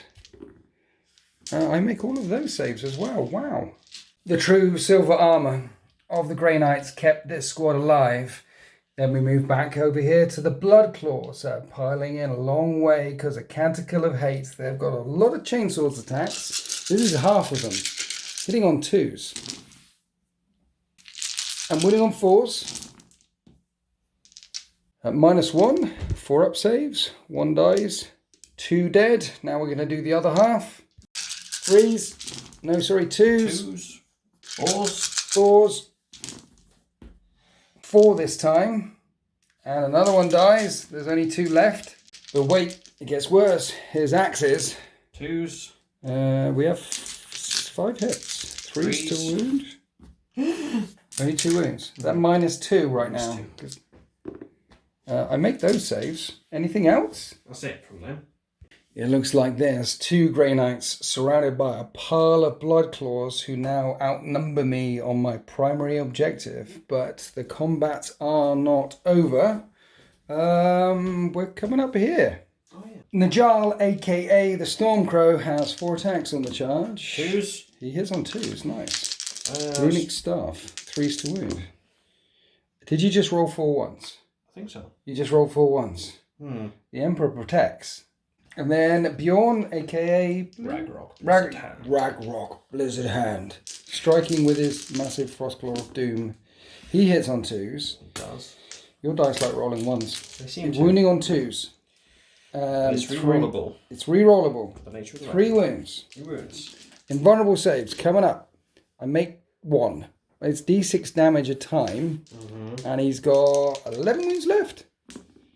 And that's 4 damage. The Dread Knight has still got 7 wounds left. And I think that's it for the charging models. You have put a load of Terminators in and amongst my lines, but I still have a fella over there. I fought back here. Let's do some fighting back over here.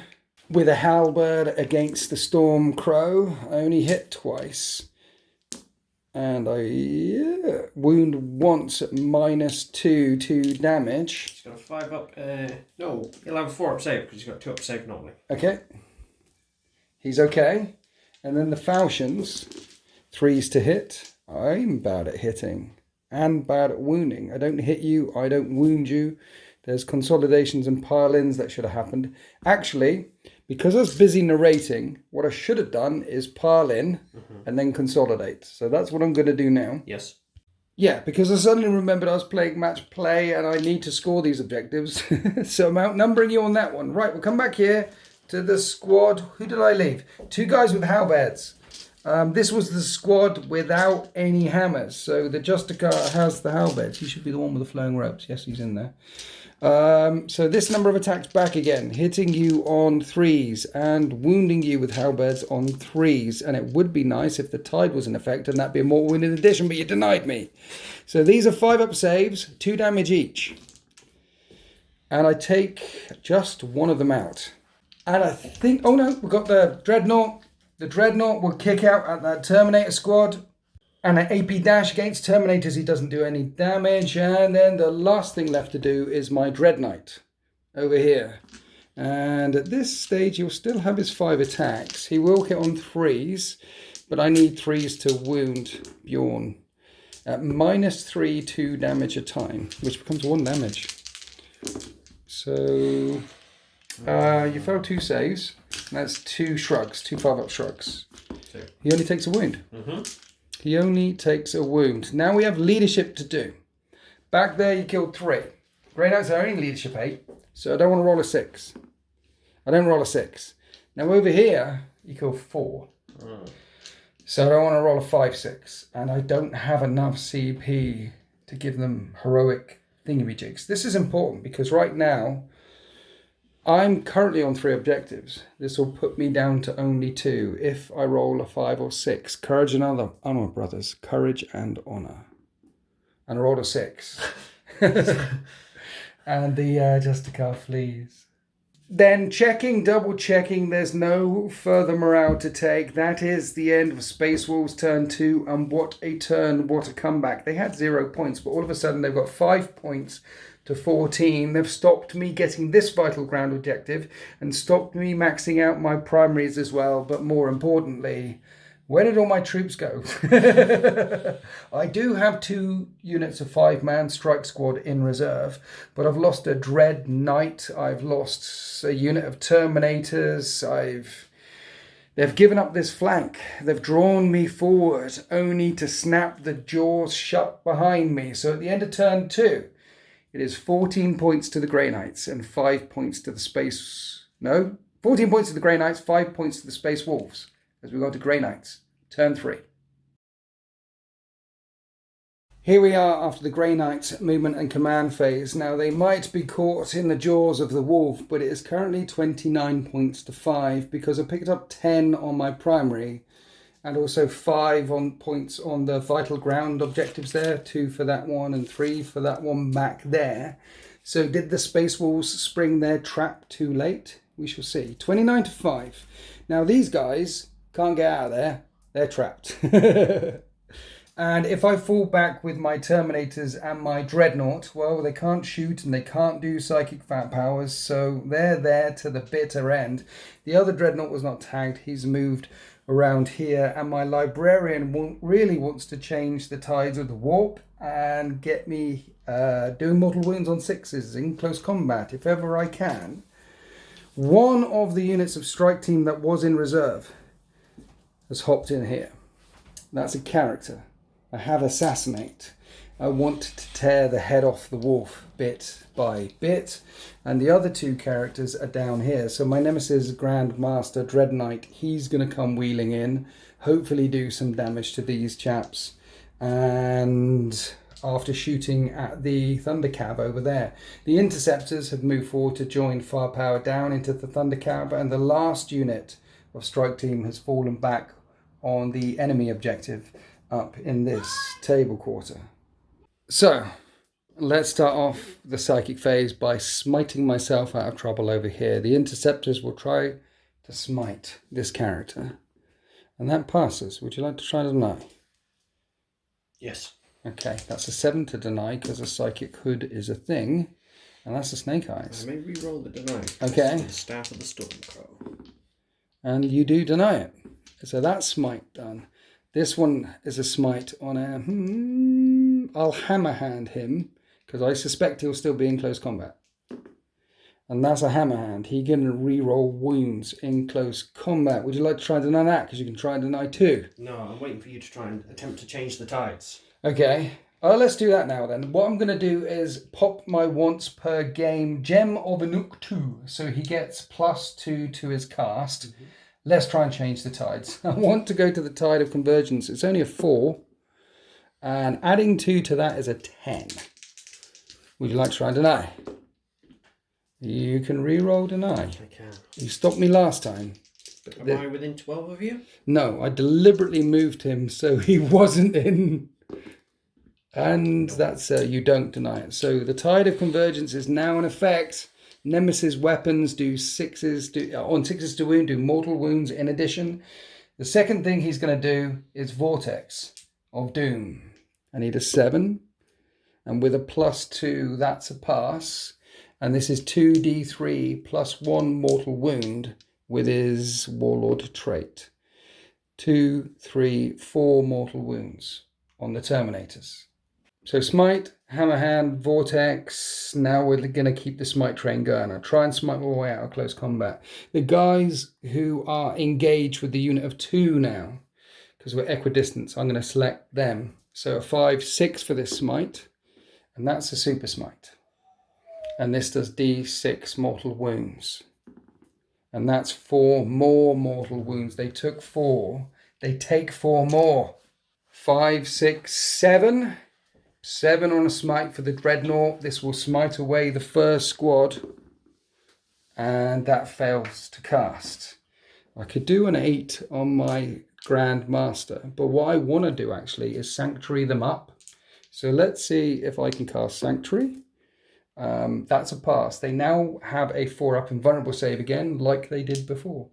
And this Dreadnought, 4, 5, 6, he might as well do Armoured Resilience. It might keep me alive against all those claws. He does do Armoured Resilience. He has a 2-up save. 5, 6, 7, 8 for a smite back here. And that fails. 5, 6, 7, 8. What have these got? Imperial Campbell might as well do a smite. It's a 9. Fail. And these guys are out of range. That's the end of the psychic phase, but at least I've killed 2 Terminators. They've got a 4-up invulnerable save one more time. Now let's shoot some guns. This Dread Knight is in close combat, so he will pull the trigger with his flamer, auto hitting for 9 shots. He douses the Blizzard Hand in flames and will wound him on 5s, and that's 5 wounds at AP -1. 5 4-up saves. And you only fail 1, which you shrug on a 5. Nope. You don't shrug it. I do have 12 shots with the Gatling gun though, but this will hit on 4s and wound on 5s. And when the dust settles, no damage was caused. So let's go up to the squad of Incinerators. The Interceptors with the Incinerator. Let's put some pain down on the Thundercav. The Incinerator hits 3 times and it'll wound on 3. It doesn't wound. Then the Storm Bolters fired in. They have a 2-up save. Didn't do any damage, so we're across to my Grand Master. He will fire in. Let's flame on with the Heavy Incinerator. 9 times. Which will wound on 3s. 8 3-up saves. 2. Takes 2 wounds. Then the Heavy Side Cannon hits on 2s. And at strength 8, I wound on 3s. And these are -2. So -1 with the shield. 4-up saves, basically. Each of these doing 2 damage. He takes out 2 of the Thundercab. So now we're across to the Venerable Dreadnought. I'll do the Missile and the Last together because it does the same thing. Hitting on 2s, re-rolling 1s because of the Grandmaster. And the toughness 5, right? Mm-hmm. Wounding on 3s. I get a wound through, a 4-up invulnerable save. That's a cock dice. That's a failed save, and that does 5 damage and kills another one. 3 Thunder Cav taken out. We're now across to this Venerable Dreadnought, firing into close combat at the full unit. This is a unit of 1. There's the character, and he's only engaged with this squad here. Again, it'll force invulnerable saves, so I'll do all the shots together. They are heavy, however, so these will hit on 3s and will wound on 2s. And that's 2 4-up invulnerable saves. On the second squad of Terminators, you fail both the saves, doing 5 damage and 5 damage, killing 2 Terminators in that squad. Wow. The only squad that they're engaged with. That is the end of my shooting phase, and that was jolly successful. What the hell happened there? So let's do some charges. My Librarian, now he's finally changed the tides of the warp. And this fella's on 1 wound left. Will try and make that charge. He does make that charge. He'll go zipping in there. My Grandmaster will make the charge here. He will make the charge here. And that's the end of the charge phase. Yes, that's the end of the charge phase. You can't pay to interrupt, so I'll start with my Grandmaster with his big Sword of Doom. He hits on 2s. He will wound you on 3s, however. And that is AP minus 1 minute. Overhand swing is AP minus 3. So those are 6-up saves on Bjorn. You make 1. And this is 3d6 damage. So that becomes a 1, a 4, and a 4 is 9 damage. 9 shrugs. Can he shrug on 5s? He's got 4 wounds remaining? No. No. Does he blow up? You just missed it, look boy. You just missed it. It does not blow up. Then I consolidate. Then we're across to the only other charging unit, my Librarian. He has 5 attacks because he has got a falchion. And he hits 4 times. He will wound on 4s.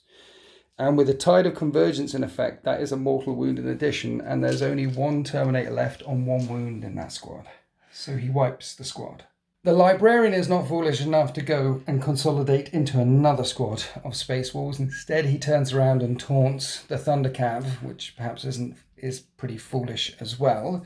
That's it for the charging units. Now the Space Wolves can strike back. So Winter Wizard is selecting the Jarl to attack this unit of Terminators. So I spent the 2 CP on True Silver Armor. I gained 1 this turn. Deliberately didn't spend it in my psychic phase, even though I really wanted to. So they now have a 4-up invulnerable save, and they can only be wounded on a 4-up. And he swings his massive Hammer of Doom 1 more time on 2s.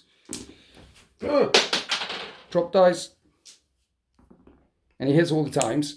Now, it's the start of the 3rd battle round, so the Space Wolf Super Doctrine kick in. Those 6s are 3 extra hits. Mm-hmm. So out of 4 attacks, he's really angry. He gets 7 hits through. Maybe True Silver Armor won't keep me alive this turn. 4? 3. 4-up invulnerable saves, because Sanctuary is a thing. Everybody's dead. So even though I spent no CP on True Silver Armor, nothing could withstand the fury of the Jarl. And then Winter Wizard very kindly pointed out to me, what is this unit doing around here? Because I've been over here, filming the whole battle report from here. I completely forgot about them. That unit over here is supposed to be shooting and charging this fella. And I completely forgot. And you said, I feel bad going back. But you're insisting that I do this. Well, it's quite obvious what you're meant to do, and it wouldn't have had any effect on anything else on the table, so... No, it wouldn't have affected anything over there, and they did intend to shoot and charge him. So let's do that now. This is awesome gentlemanly conduct by you here, sir. You are a very kind and noble wizard. 4s to wound Floki, even though I feel bad doing it. 5 3-up armor saves. Mm-hmm. And you only take... Oh, no, you make them all. Yeah. So that's fine. The dice gods say no, because what's going to happen is the dice gods are going to say no to this charge now, because it is a 9-inch charge. See, the dice god said no. Always when you forget something and you go back and do it, the Zinch says no. This is the way the fate was supposed to thread. This is the way the threads were supposed to unveil. Okay, so we've covered that. At least it keeps people happy, because I'm sure there's a few hundred people screaming at the screen. What about the unit over there? Right, where do I fight with next? Do I try and take on? Let's try and take on. Look, I could interrupt over here now, but they're dead anyway. But with 6s to wound, I could take him out. Let's start here. Let's start here with my Justicar, with his halberd. He hits on 3s and he rerolls 1s because my Grandmaster is right next to him. He will wound on 3s. Is this the squad that got Hammer Hand off? Or did they try and smite? I thought you put that on a Dread Knight. I did put it on the Dread Knight. They tried to smite, yes. So 2 wounds at -2. He loves it. But that is a mortal wound in addition.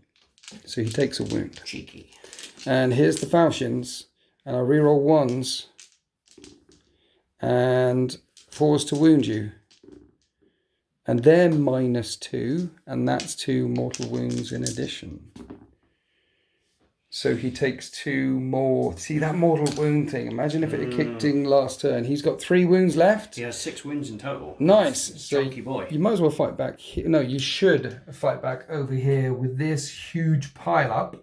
And those 2 Grey Knights didn't stand a chance. And then you consolidated 6 inches. Not slowed by terrain because you're still in range of Floki round there. And that litany is in effect until the next game turn. So you've definitely taken that objective. Then the Venerable Dreadnought kicked out of these Terminators.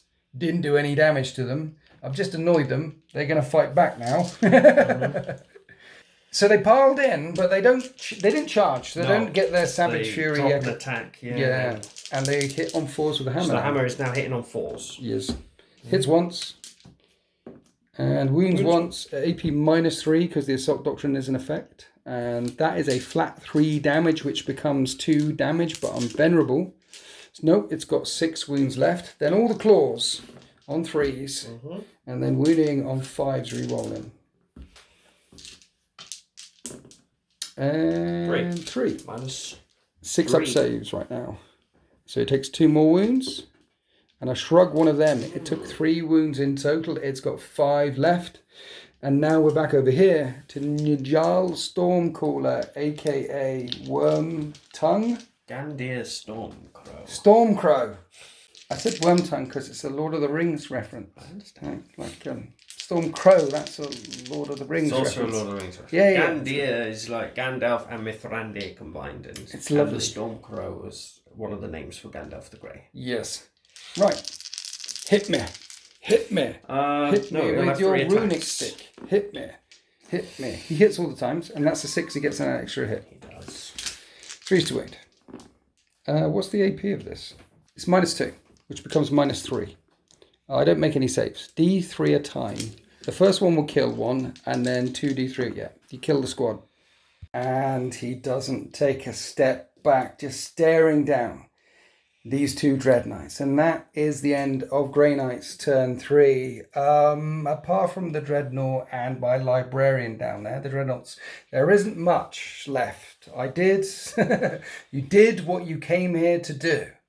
I believe there's a morale test to take on the Thundercav though, so don't roll a 6 and you'll be fine. You don't roll a 6, you're okay. But yeah, the Space Wolves have taken the Grey Knights deployment zone, and the Grey Knights have taken the Space Wolves deployment zone. Let's rack up some points, because I'm engaging here and there, and in that quarter, and in that quarter. I did kill another character down here as well. And so at the end of turn 3 for the Grey Knights, they're on 35 points. But the Space Wolves are picking up points for the vital ground and 10 points on the primaries at the start of turn 3.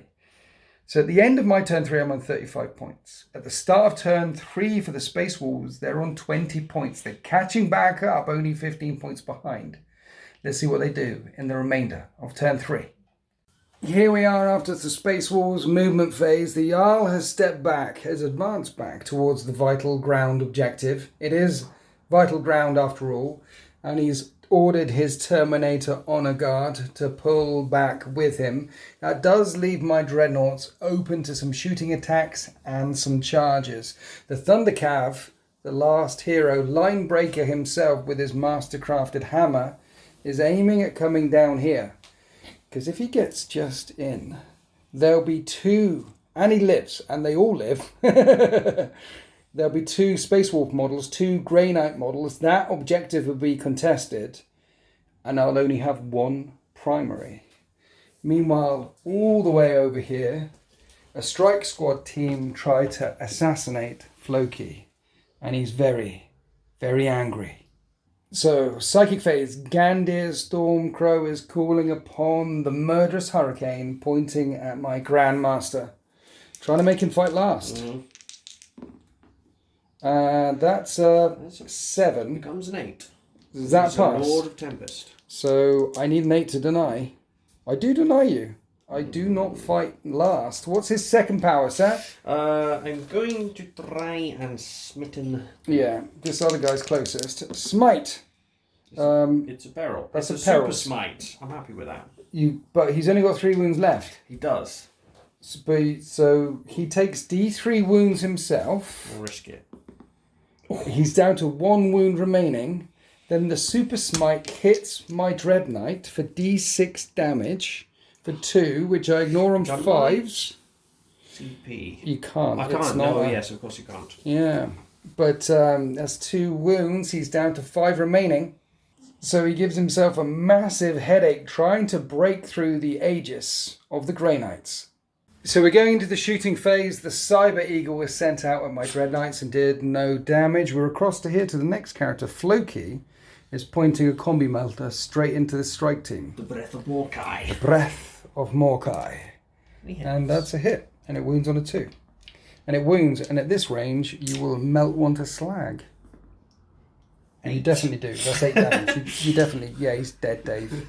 Cross here to character number 3, throwing his boomerang hammer at the Dreadnought. 3s though, it is an assault weapon, so that's a 1. That is a missed throw with the hammer. Then with tactically repositioning and fallback moves, the only other shots we had this phase was the small arms from the Bloodclaws into the Dreadnought with armoured resilience. Didn't manage to penetrate his steel hide, and then they charge. We're in the charge phase. He is surrounded. I have no CP to interrupt. We're coming across here with Floki. Don't roll a snake eyes. Yes, he's angry. He manages to engage the strike team. And then the last thing, or unless you want to charge with the Stormcaller over there, we have the Thundercav, who wants to make the charge. Are you charging both or Well, I'm just not one? sure.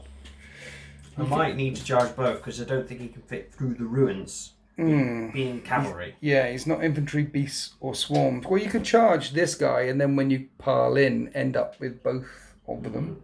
That's fine. Because you just need to be there. But I want to punch him more because you've got a 3-up in run on that one. Charge the other dude then. Well, then you have to declare both of them because you'll end up within an inch in charge phase. You have to declare Do both. that then. Yes, you have got CP back that you can re-roll, and that's a 4. That won't get you to both. CP. Yeah, here we go. And that's a 6. That will get you to both because you only need to be an inch away. And Stormcrow's charging in. Are you sure you want to do that? Yes. Because the idea is to outnumber me on that objective, or at least contest it. If he stays back and he survives, then you contest that objective. If you charge in, I'll probably put all my attacks on this fella, wipe him out, and then I control that objective for 5 points and an additional 2 points for vital ground. Don't want to put any ideas in your head. Hashtag don't listen to winners. No, we're going ahead with the charge because Well, it's a good point what you said, but I really want to kill the Dread Knight, and I've got more chance of doing that with both models, and then if I kill him, then I actually have the objective. That's true. So, and this game has been a game of glorious risks. Okay, so I can't interrupt, so you can start with the Stormcrow into the injured Dread Knight on 5 wounds remaining. He hits on 2s. And yes. And he wounds on 7. He wounds on 3s. And that is 3 wounds. AP -3. Yes, 4 up invulnerable saves. And make all of the saves. Now Linebreaker's going to have to do it. Hits on 2s. That's an extra hit. It's strength 8, toughness 6, wounds on 3s. And is that just 2? Just 2. 4 up invulnerable saves on the Dread Knight. I don't have any CP. It takes 4 damage. It's down to 1 wound left. But it ain't over. The claws and teeth of the Thundercav mount hits 3 times, and he's a Space Wolf apparently, so he gets an extra attack. Wounds twice. AP -2 becomes 3. Okay, so basically 4 up invulnerable saves or death. Basically, if I make both of these, you will control that objective before I hit you back. If you don't, you don't. Well, that happened. Do we want to do a bajillion Bloodclaws attacks on a Venerable Dreadnought now? This will cheer you up. Again, here's half of the attacks hitting on 2s. Half of the chainsaws. Yes, Hitting and on 6s 2s. explode. And that's quite a few 6s. Winning on 5s, AP -2 now. -2, but I do have a 2 up save, which becomes a 4 up save. And I shrug on 6s. And it's down to 3 wounds remaining. Then we do it all again. The second round of attacks caused 5 more wounds, which I need 4s. And I don't frag any of them, and the Dreadnought goes. Even before the Force Axes come in, he doesn't blow up. The first of the Dreadnoughts is wiped out, and you're still on that objective back there. Then after clearing out one of the Venerable Dreadnoughts, the Bloodclaws consolidate into the second one, while still holding that objective. Now we come to Floki, who's got how many attacks? He's got 3 Yes. for Wolf Priest, but his Warlord trait, the Wolfkin, means he has D3 Nice. on the charge. Do you add that to Shock Assault? No, Shock Assault is D3 instead of just 1. So Right, he okay. gets 1 extra. Okay, so he hits on 2s. And there's a 6. And strength? It'll be strength 4 +2 for a Crozius. Okay, so 3s to wound. So 4, 5 up saves, each doing 2 damage. There's the Justicar remaining. And that's the end of the charging unit. So now it's my turn to fight back. My Justicar will swing his Nemesis Demon Hammer at Floki. Can he survive such reckless hate on 4s? 2s to wound. 1 wound. Does he have an invulnerable save? 4 up. Invuln. That's 3 damage plus 1 mortal wound.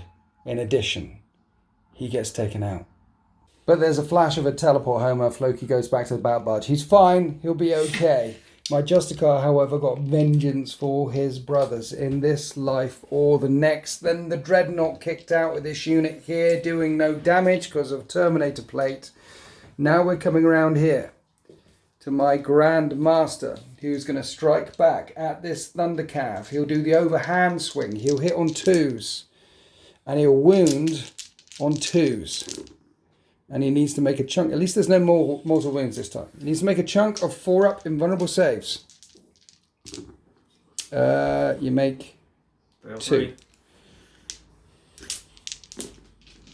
That's 11 damage. He gets smushed.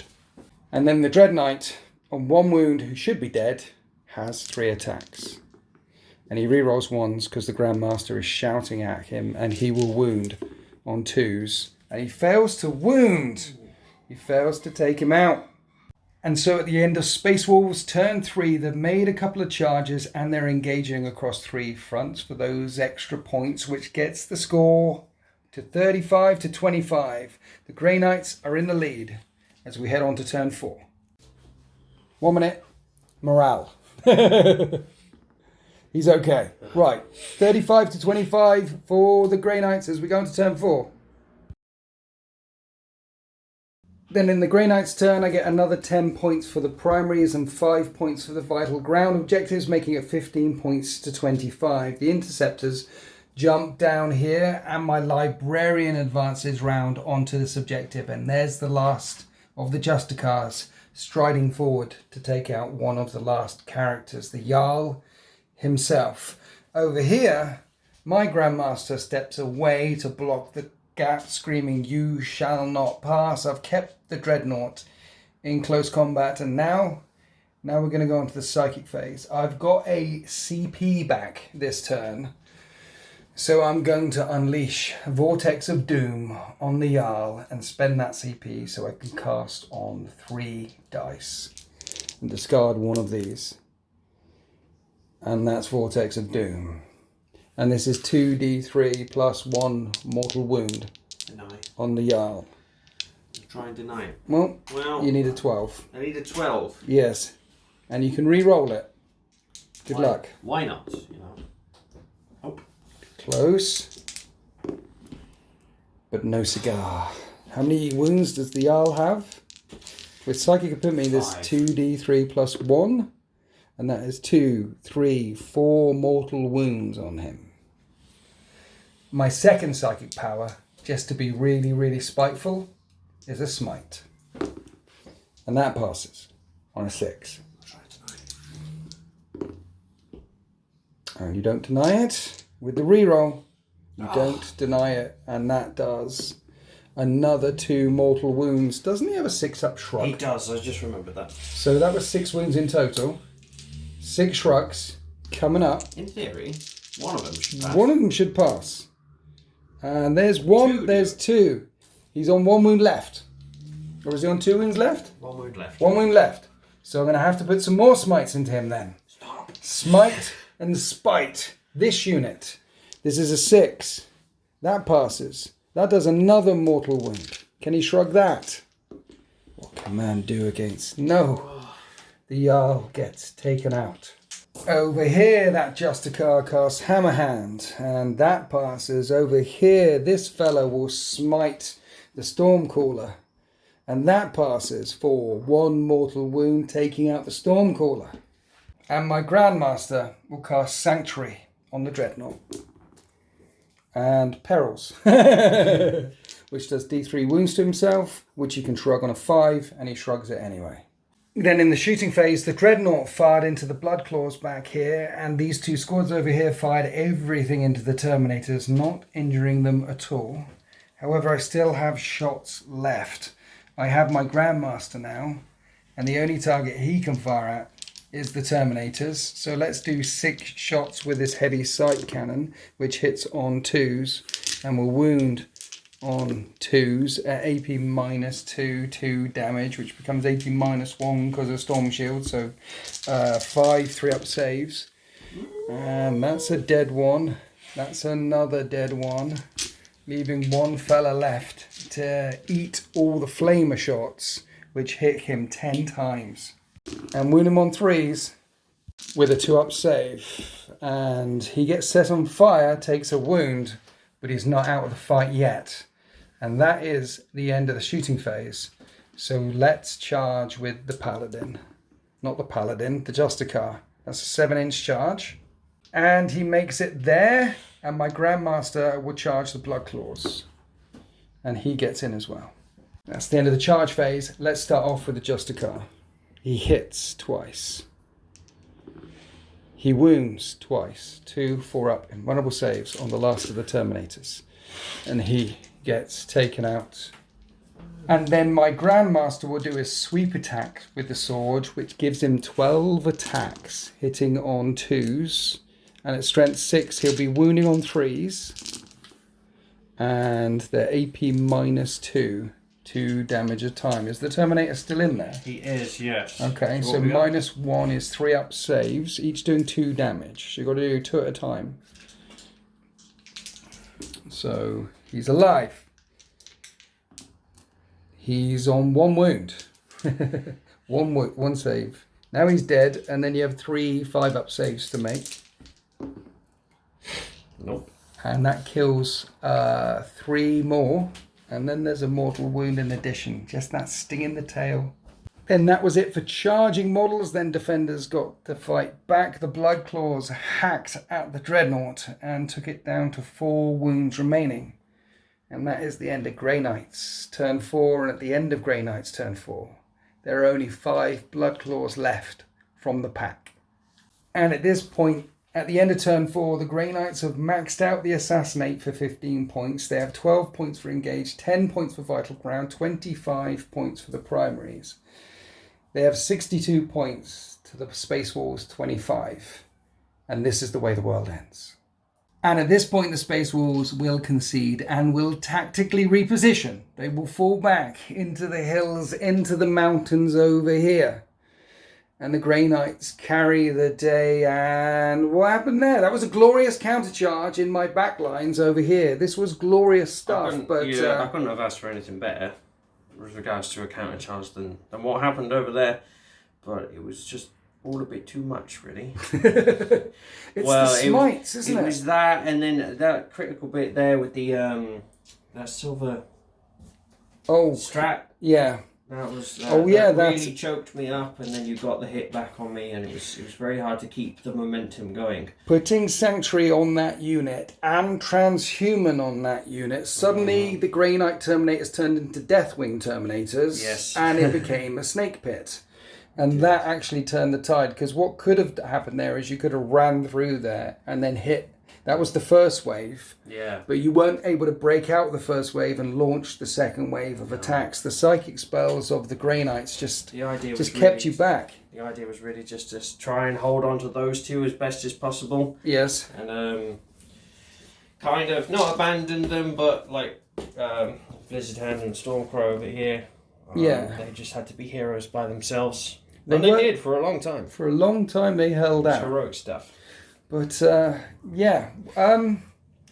thoughts? I mean, the Grey Knights now, I think the kicker with the Grey Knights, yes, they've got all the spells and they've got all the stuff, but the fact that there's an entire army where every unit can smite.